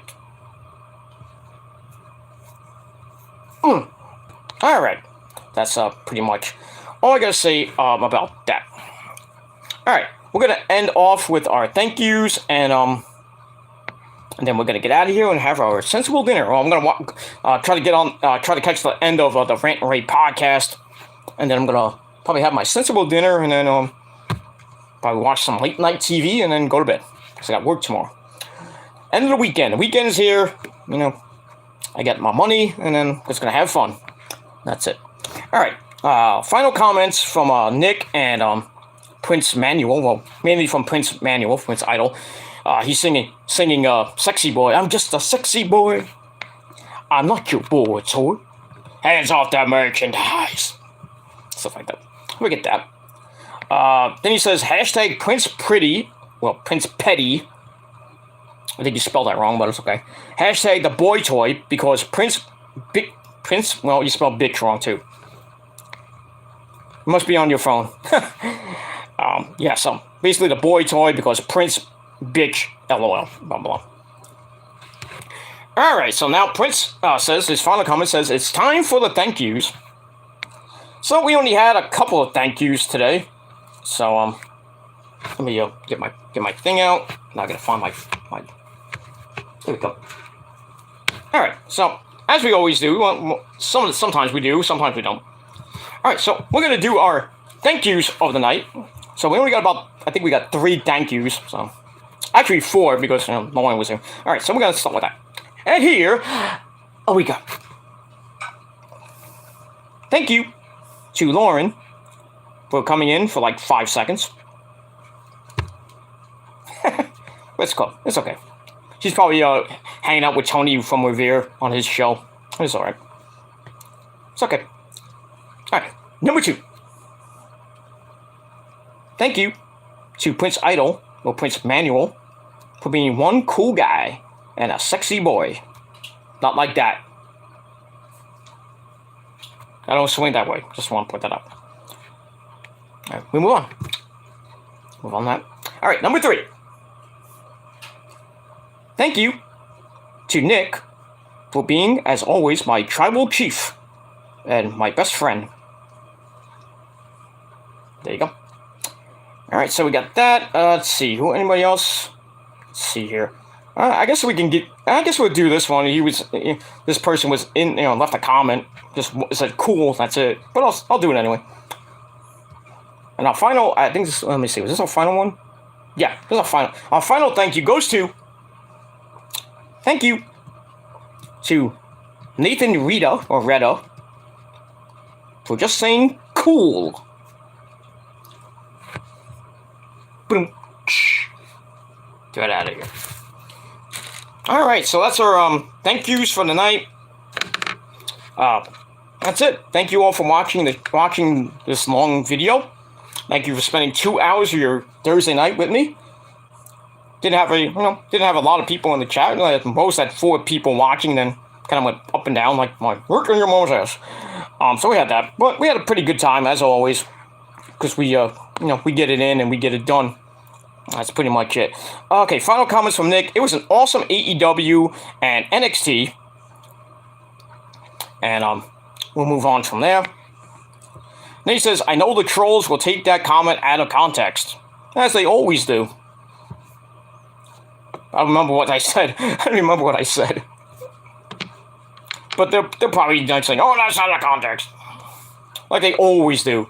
They, this is what the trolls do. They assume and accuse me of things that I don't do. It is what it is. That's what they do. They assume, and as we all know, when you assume, you make an ass out of you and yourself. You assume the position. That's what the trolls do. They assume the position, and then I just take my big steel-toed fucking boot up their ass, and then kick them right in the nuts, and then Spanish archer them off YouTube. You're out of here. Bye-bye, so long, farewell. Nice knowing you. That's pretty much it. But, yeah. It is what it is. We're a troll-free video here. We're a troll-free society. What's the prophecy? We don't like trolls.